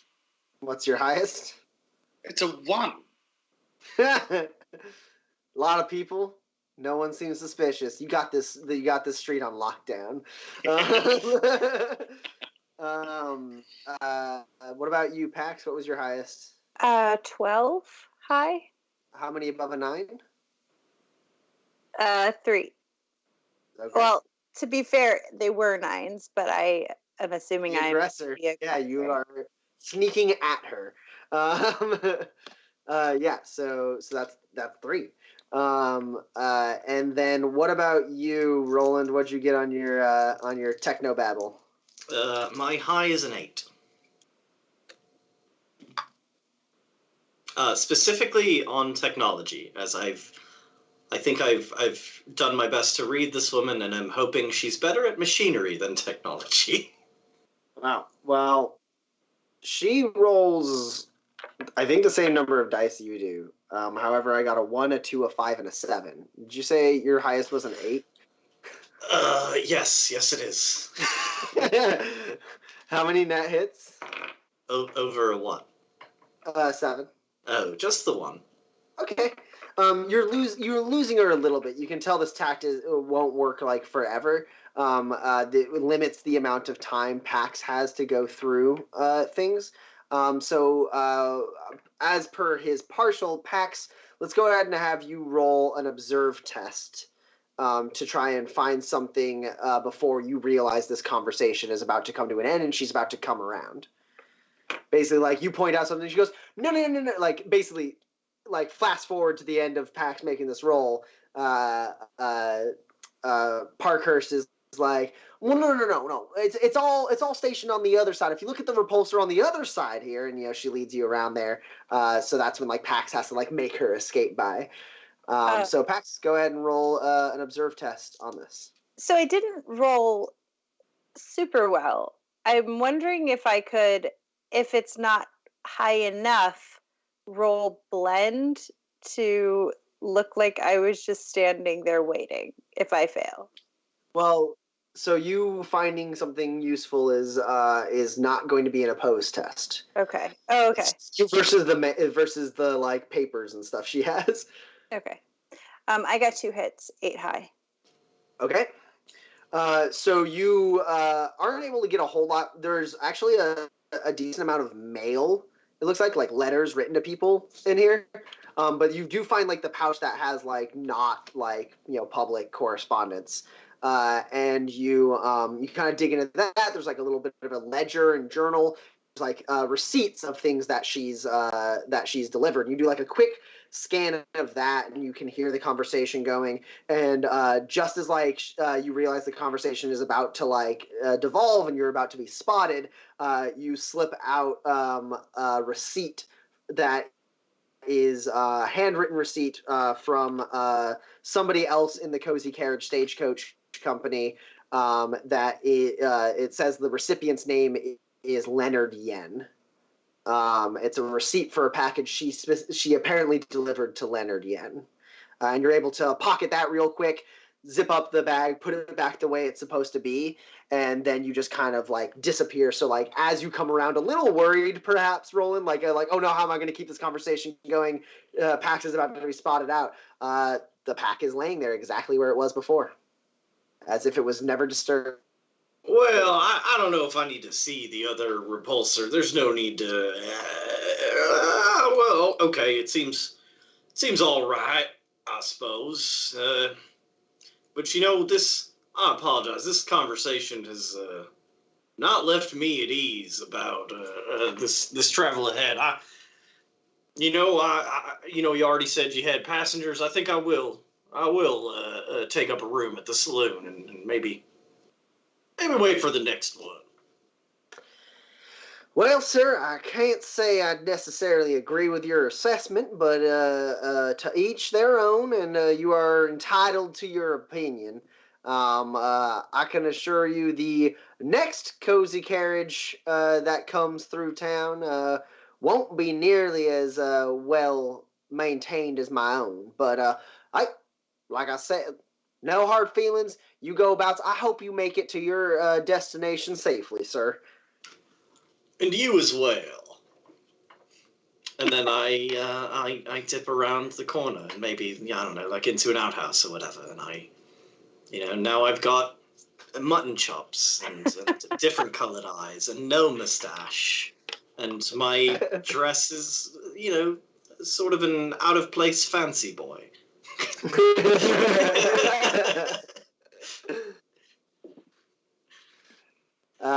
Go ahead and roll a blend test for me, because this next disguise will probably go up to a little bit of scrutiny.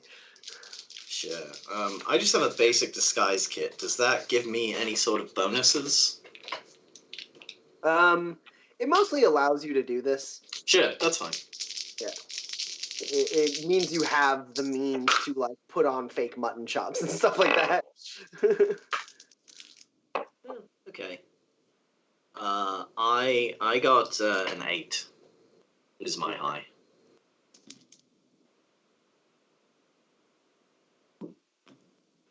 Okay.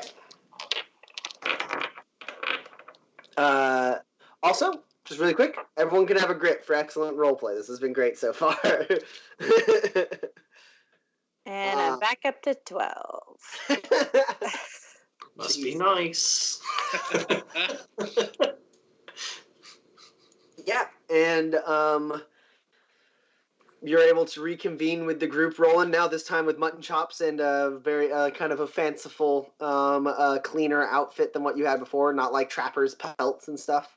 Your armor has been like flipped around, cleaned, and the like extra accessories have been put back in your disguise kit. And you rejoin up with Pax and Kinsey. Excellent lookout work, Kinsey. Just top notch. I'm sorry, who are you, sir? Come on, Kinsey. I'm talking in my voice. Oh my goodness, you are very good at that, my friend. That facial hair, it just keeps changing. Well, thank you. I'm just going to take the compliment. Well done. I do believe I have tricked someone into a disadvantageous position, though.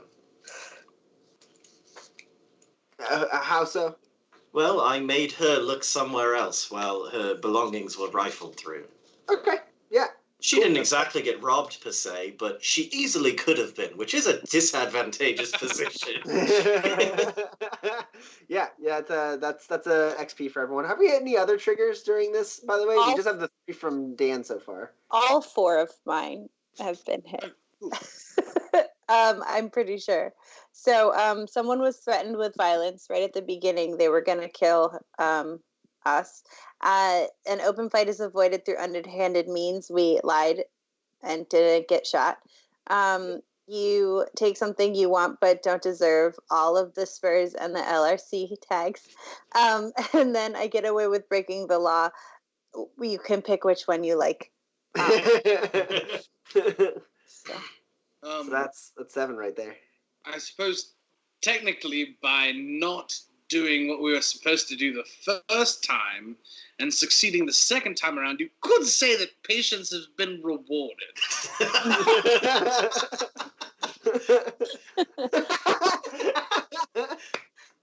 You're talking about Roland's patience here? Yes, this is it. His patience with his cohorts. Yeah. It seems like it would have been hard for the 2 of you to succeed in the way that Roland and Pax just succeeded. You may have had to actually have a conversation with Parkhurst about this stuff and tipped your hand a little bit, but because Roland was patient and accepted the approach you initially did, there's another XP there. So that's 8 XP right there. All right. So you guys have all reconvened.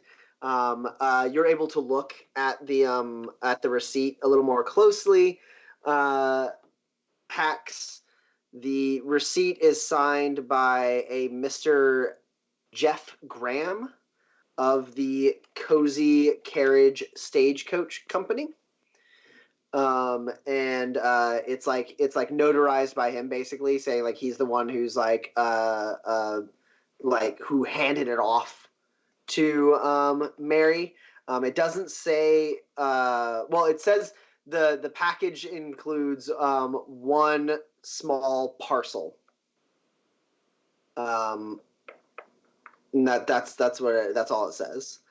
1 small parcel, and it doesn't have like a sender. It just there's no like from or anything like that. It's just straight up like notarized by the Cozy Carriage Stagecoach Company, and given into the care of Mary Parkhurst of the Cozy Carriage Stagecoach Company, to be delivered directly to Marshal Leonard Yen. 1 small parcel. I wonder what this parcel could so much trouble attached to it. I, Dan, have forgotten. Did the marshal tell us what was in the thing he handed us? He just said it was very important. No, it's a tablet. No, you don't. It's not a. You don't know what's inside the lockbox. I thought we opened. No, the lock was very high tech. Yeah, I said it okay. was like the size of like a dictionary, like a large medium-ish dictionary. And I maybe you guys at one point like suggested that it could have been a data pad or something in there, but nothing has become close to confirmed. It is just a very sophisticated lockbox that you guys do not have the technical wherewithal to open. Okay, cool. I think I assumed it was a data pad, like a tablet. I think in our like side conversations, you made that assumption. Okay, so I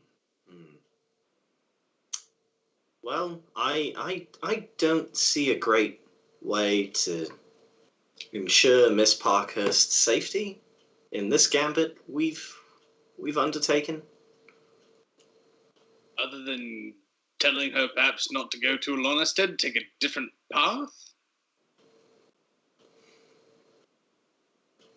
again, but if we fail, then we're right back at faking our deaths. We could, once we get out of town, we could tell her. Or we could take over ourselves and drive it. We could ensure her safety by making sure that her capture is peaceful. Sure. My thought was like we could show some initiative and like tell her like, hey, you're gonna get jumped, you should stay in town, we'll take the carriage. And then we could say we investigated the whole thing and found all the details you might want. But we don't know what the details are. Right, in this scenario we have to convince him that we're extremely good and loyal and smart. Right. But what if he doesn't believe that? Then we're dead. Then we won't have to fake our deaths, I suppose. I've talked myself out of this plan. So I think probably. What about this? Okay. When he's done and he says, all right, now somebody take her off into the desert and shoot her execution style, right? We volunteer and make it look as if we've killed her, and instead just say, now lie down here as we bury you in a shallow grave, diggable out of once we've moved on. Like the type to do that, or would he just shoot her himself on the spot? Sort of my experience with big deadly gang leaders is they like to delegate, but sometimes they'll do the job on their own. You did say you had a lot of gang experience. Yes, I did.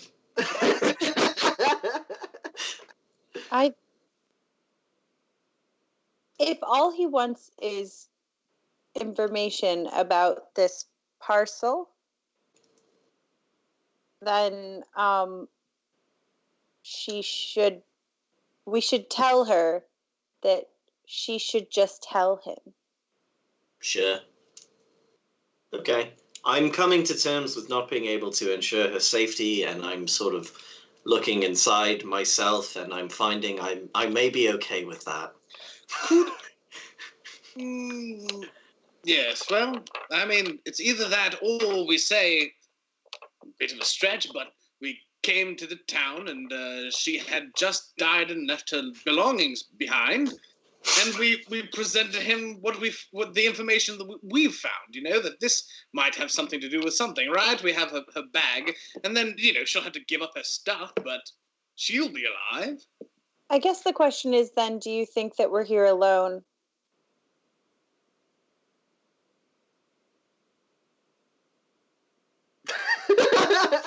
Just fucking silence. You mean in life, or? No, no.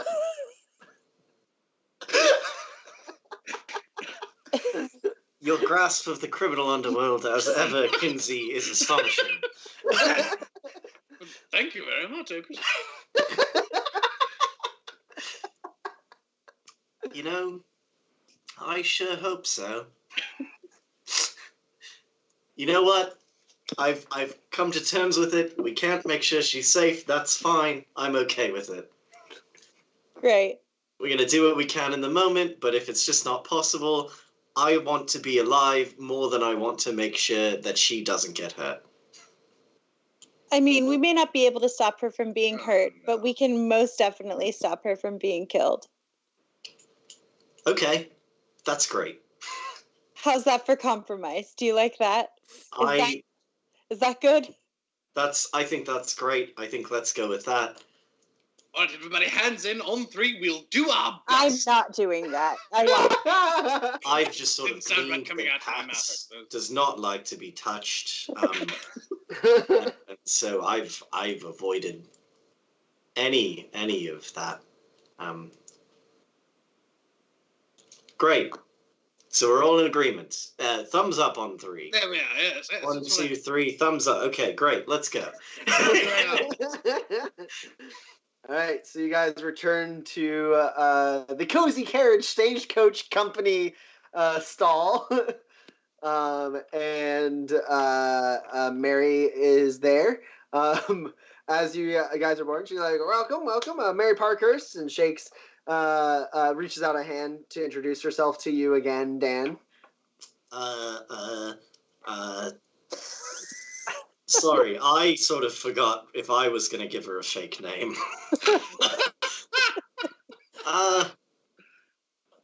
Sure. Frederick. She shakes her hand just a little bit longer than normal, and like leans in. She goes, "We met before."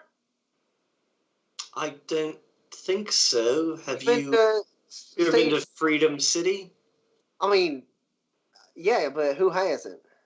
Okay, well, I'm from there. She like looks at you with her one eye, right? And she kind of like sizes you up a little bit and goes, "You seem, I don't know what it is. Anyways, I'm wasting daylight. Let's get on the road, shall we?" Yes. Okay, We shall. that was off-putting. Oh, I'm very sorry.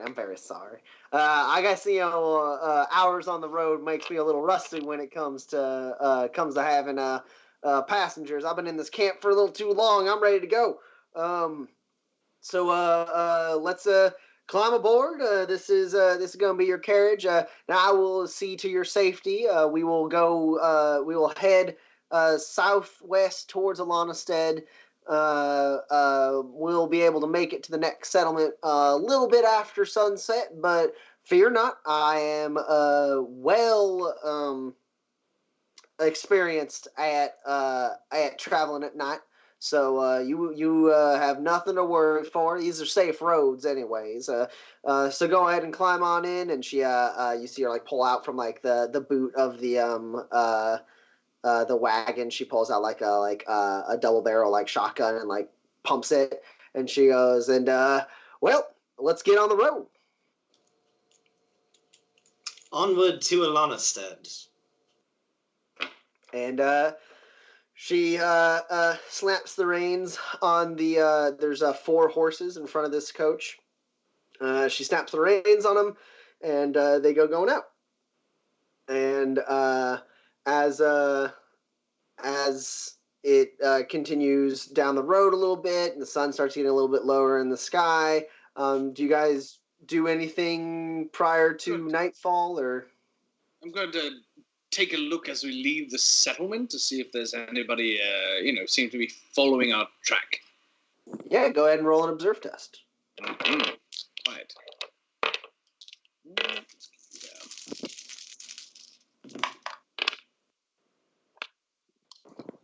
2 successes, high of 6. Let me know what your highest is. It's 6. Okay. Yeah, you kind of pull the curtain off to the side and watch the settlement kind of like disappear into the horizon.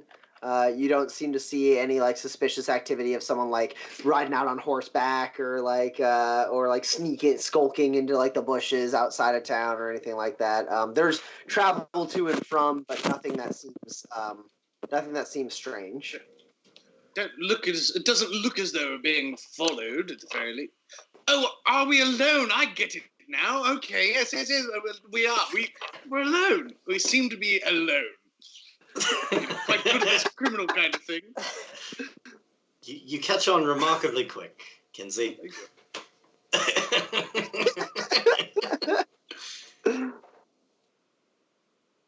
Yeah. But yeah, do you guys do anything before like nightfall or anything like that?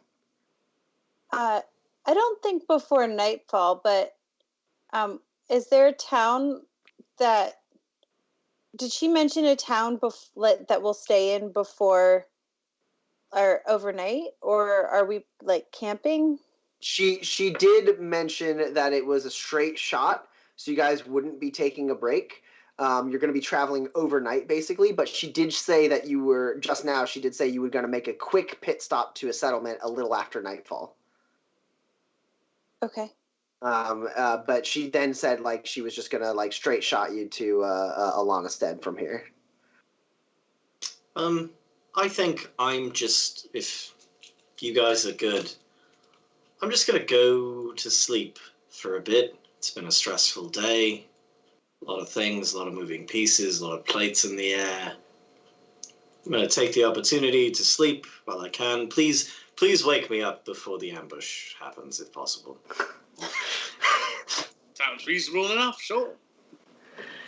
All right, so you take a rest, Roland, so you can regain hit points if you've lost some. Yeah. Anything else, or we move into the night? Yeah. Go ahead. Okay, cool. So the sun dips below the horizon. It starts becoming proper nighttime. A little bit of a glow still in the light. You have a full moon and a half moon in the sky, kind of shedding some light amongst the just plethora of stars in the night sky of Manifest. You see, like, she turns on a couple lights on the front of the wagon to kind of light the road ahead of her. Pretty shortly after that moment, you glimpse headlights off the road approaching swiftly. Okay. I'm gonna knock on the carriage, like the little like thing. Yeah. She slides the little window open and she goes, "Yes." I'm gonna be sick. Oh, well, we're not too far from town. Do you think you're gonna be okay for the next couple hours? Oh, all right. We can pull over here. Yeah. And she like snaps the reins and pulls them to the side, and the carriage comes to a stop. I kick Roland in the shins, and I to wake him up. Differential geometry. Oh, is it? Okay. I'm up. I'm here. I'm up. And I will run out and pretend to be sick, I guess. And is she stopping, or is she getting down at all to help? The carriage, and you actually see she kind of like scoots to the side of the chair, sees you kind of like retching in the bushes on the side of the road, and then you see her eyes catch the headlights that are approaching off road, and she goes, Miss, if you can at all stomach it for a little while, we may want to move on a little ways. I got a bucket in the back. We can clean you up. But I think we should keep moving. Okay, just one. And I would like to disappear into the darkness behind this stagecoach, if at all possible. Sure. Go ahead and roll a sneak test. Okay.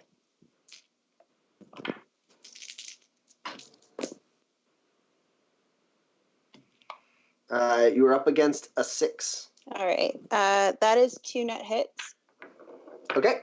So she's like kind of glancing, and you see she like checks back the road, checks up the road, trying to see if there's anything she can notice in the night sky as she sees this like these headlights approaching pretty quickly from the east, and she turns back. She goes, "Miss, I must miss." And then she like leans down and looks in the back window at the two of you sitting in the carriage. She goes, "Where'd she get off to?" She was just over in the. Where did she's? I mean, she's got barfing disease, but it's just. It's usually.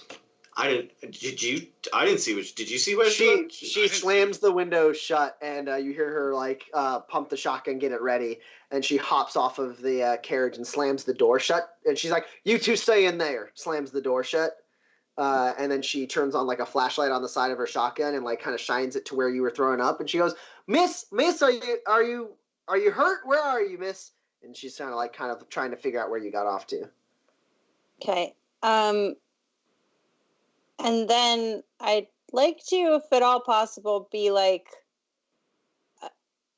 on the top of the carriage and like tackle her from like a sneak attack. Trying to knock the gun out of her hand, basically. You've succeeded at your stealth test, and you're pretty athletic, so I'm not going to make you roll to climb on top of this thing. She's also looking in very much the wrong direction. So yeah, you can make an attack roll. Are you trying to incapacitate her with this attack, or just like get a hold of her? Well, I'll tell you what I want to do. So, yeah. So I mean, I would like to at least separate her and her gun. Okay. And if I can do more, like knock her out, or like, because I don't have like the advanced talents for just like sneak attack, but right. Sort of incapacitate her so that if these are our allies, that they don't have to fight her. That right? she's unconscious, or that she's conscious and unarmed and subdued in whatever way I can manage, right? So that she is. Basically, I don't want them to like kill her or hurt her more than she has to be. So if I can do this without hurting her, that would be the best. But I don't think that that's possible. Yeah, I mean, your read on her is without having a roll, you can tell she's pretty hardened. I mean, it's actually kind of relatively uncommon for stagecoach drivers not to have someone else riding shotgun with them. Yeah. And she seemed very comfortable in that position riding alone. Yeah.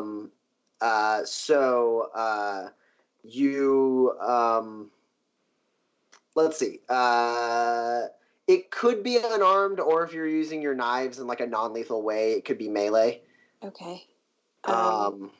It's going to be a -2 because you're trying to kind of incapacitate her. It's like kind of a called shot to like knock the weapon out of her hand. Sure. Okay. And you can make 2 attacks because you even if you are using your melee weapons, they're both quick actions to attack with. Okay. And I don't roll against you because you've completely snuck up on her.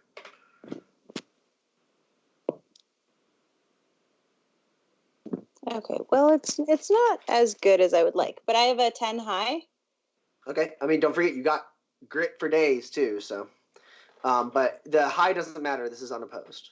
Oh. Okay. Great. So my first attack is 3 hits. Okay. And what are you using? Your melee weapons, which I forget, are those knives, or I forget? They are knives. So are you using those in a non-lethal capacity, or are you just punching at her? What'd you roll, melee or unarmed? I rolled unarmed. Okay, cool. What is your strength rating? My strength is my muscle. Yes, sorry. What's your muscle rating? Is 7. Okay.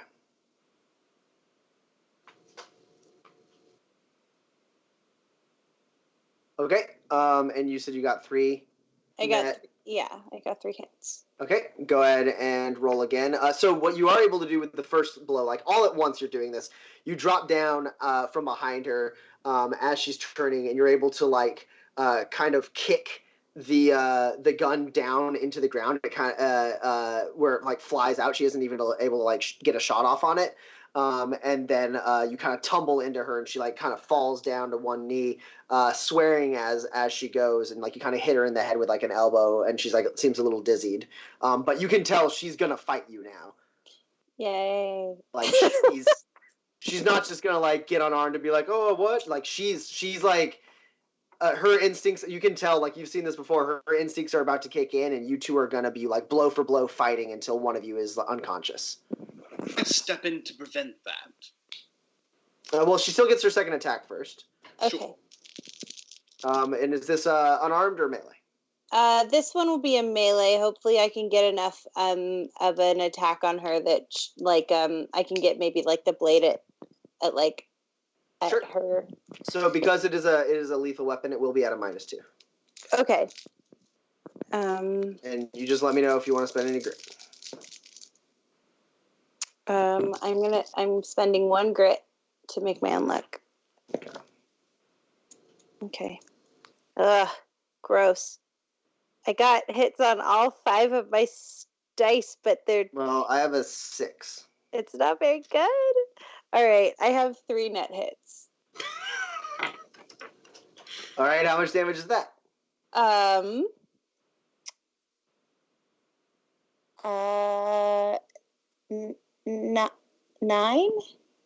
9? 9. Okay. Kinsey, you feel the rocking of the carriage, and you hear the shouting of the fight. You immediately slam the door open, like getting ready to like help with whatever's going on, and you see Pax engaged in a fight with Mary.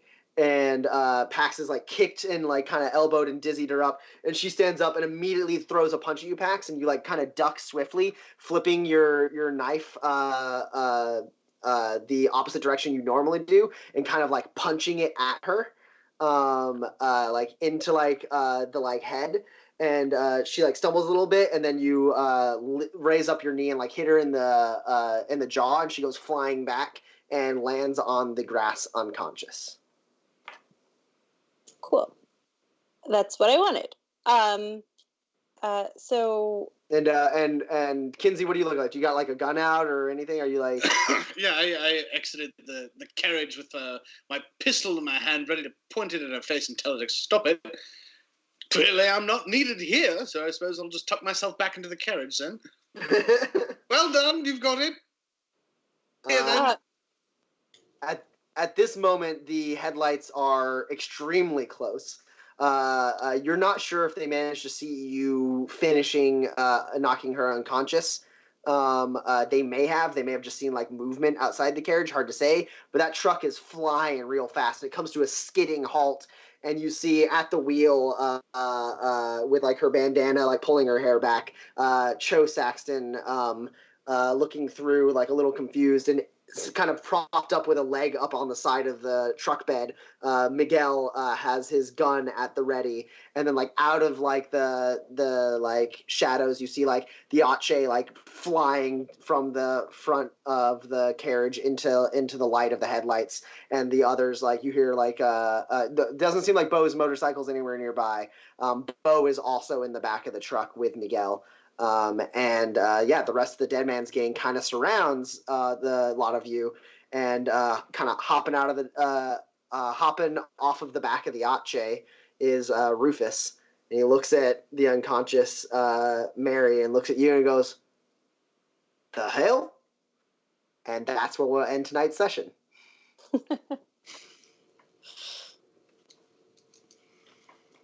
Did we get any other advancement triggers before we wrap up? I don't believe so. I'll make sure. Nope. All right. Well, you each get 8 XP. Well, actually, technically, if you would count our plots as a trap for Ms. Parkhurst, it was successful. Yeah, so that's a successful trap. That's an XP trigger right there. Yeah. And I hate to just tell you when like a thing, but don't you have an advancement trigger that has to do with like natural animal parts being sold or something like that? Yes. That was We sell- happening. Like, no, you didn't, but it just says it has to happen, right? Animal parts gathered in nature for free are sold. So yes, we were in a town where that was happening. That's absolutely true. Thank you for that power gaming right there, Thomas. Yeah. I was like, that was happening everywhere. It doesn't happen to you guys. You just have to see it. It completes your worldview. Don't forget, you get a grit for getting 2 XP there. So, I will make a small case for you talk your way into a place you have no right being, which is a trusted member of the dead man's gang. See, the trusted member is really the sort of sticking point for that one. I'm not going to give you that one because your level of trust is currently tenuous at best. This is. I think that's generous, and I don't have any right to it. But it's fine. So I believe that makes it 10 XP. Yeah, that's an even 10. Yes. Boom. I think that levels you guys up. It does. It's extremely hard to not hit level 3 from level 2 if you play the game at all. Cool. So that's 10 XP for you. We will figure out our how we're going to level up our characters off the air, of course.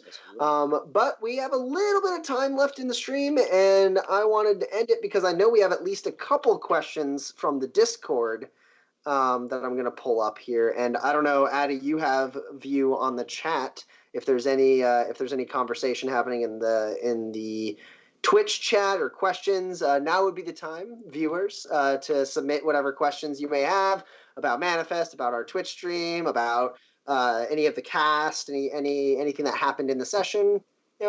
Feel free to pop that in there. But our Kickstarter backer exclusive Discord has 2 questions from Argitlam.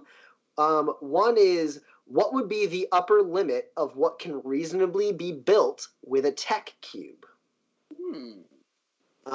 So yeah, generic goods, it's at the discretion of the GM, like if you need to spend more than 1 cube to create the thing you're trying to create. I think once I saw, I think they were in like the desert, and Addie's character made this kind of like paddle car that like was basically just, it was like the Flintstones basically, but it had like cover and like misters, and it was like to help them get through like a really bad patch of desert, and so it wasn't a vehicle, so she didn't have to follow like the normal crafting rules.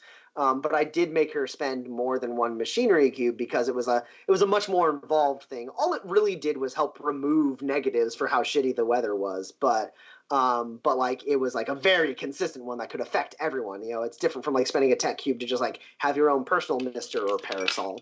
But as far as a single tech cube, I wonder what my upper limit for that would be. I think if one of the examples we use for tech cubes a lot is creating like short range walkie talkies to coordinate with your team. I think I wouldn't let 1 tech cube make more than 3 walkie talkies. I think if you wanted to make more than 3, I'd have to be like, yeah, you're gonna have to spend a 2nd tech cube. Sorry, like 3 is almost even pushing it, but I might be, depending on how crafty the character is, I might be okay letting that be 3. But like yeah, my general, like what I've always imagined in my head is if it does more than one of the functions of like a modern phone, it's more than 1 tech cube. So like flashlight, 1 cube. Walkie-talkies, 1 cube. Like 2 things that can tell each other where they are, 1 cube. Walkie-talkies that can tell each other where they are, that's more than a cube. Yeah. I guess like number of functions is like is a big part of how many tech cubes you can throw into a device. And then the other question from Argitlam is, are there any items of transplanted human world vegetation, or is all plant life native to Manifest? Addie, you look like you were about to say something.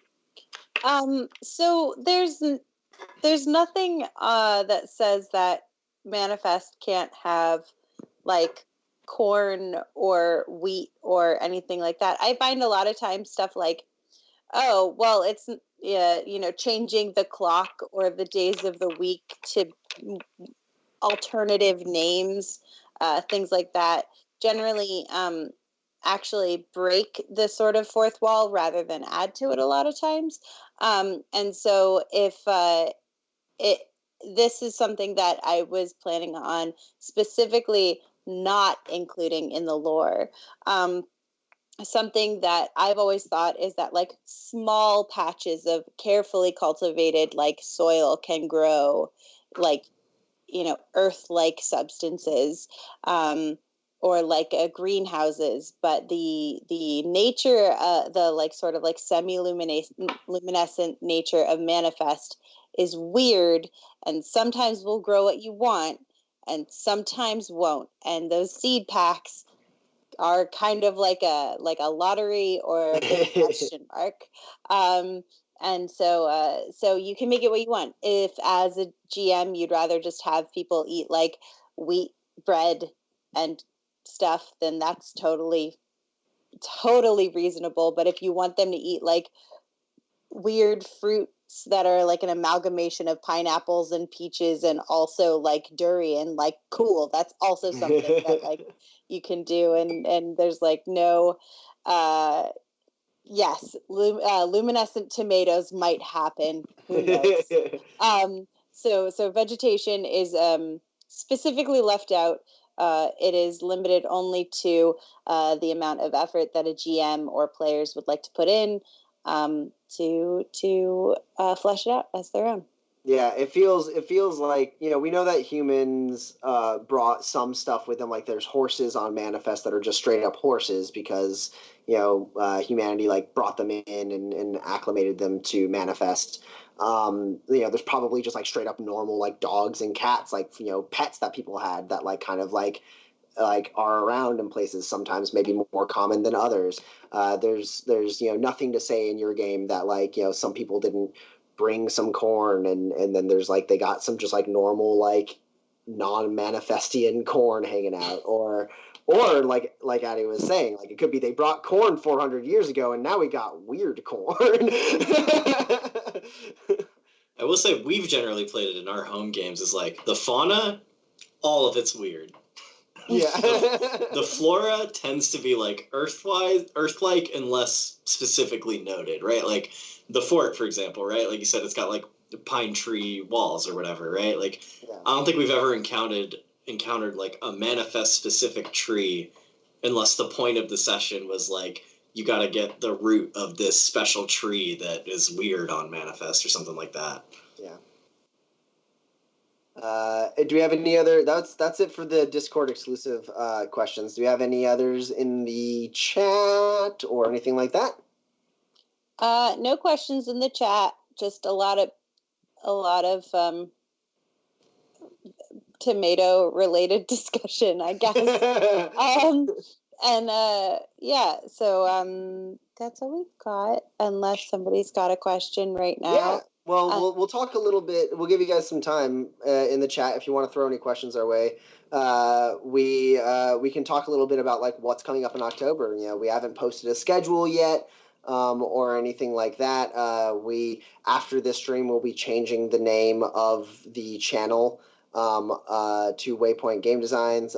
So Addie, do you want to talk a little bit about what people have to look forward to besides this show being weekly? Every Tuesday night at 8 p.m. starring this cast. Yeah. Yeah. Yeah.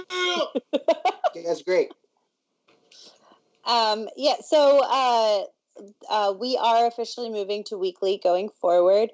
I don't think there are any. Great. Sorry, the chat is hilarious sometimes. You guys should all participate. But we are going to be weekly for this Manifest Actual Campaign 2 campaign. Weekly unless it like falls on like a weird holiday or something like that. And then starting next week, we've got a couple of shows. We're also going to be starting our rebroadcast. So On Saturday mornings, we will be rebroadcasting everything that we have set out throughout the week. And that includes this show and any other shows.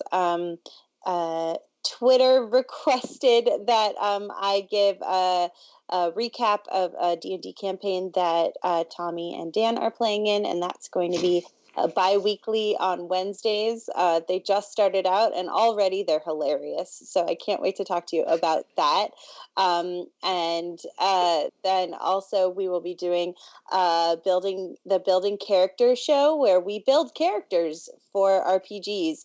I've already got a couple people who have asked to hop on as guests for that show. So I'm really excited about the lineup. And I'm still taking requests for the first character that we build. So far, Celestial Warlock has for D&D has been the most requested. If you think that is not what you want to see first, let me know. Tweet at me and tell me what you want it to be. Use the hashtag building character. A warlock, you say? And then there will be starting next week on Fridays, and all of this is at 8 p.m., is GM styles with me, Addie Gia, talking about different GMing styles. And again, I've got a bunch of people who have expressed a lot of interest in joining me. And I've already gotten a bunch of questions for the Dear Addie section. Get it? It's like Dear Abby, but with D's. Oh my God. So it is the evolution of Words with the GM from Essential NPCs, where if you have a specific campaign issue or something going on at your table, or you heard something on Twitter or Facebook or something at your game store is happening, and you want to look behind the screen or want some advice on how to deal with what's going on at your table, you can tweet at me at Addie Gia using the hashtag Dear Addie, and I will talk at you about it for as long as you want. You can also hop on the stream and ask your questions there.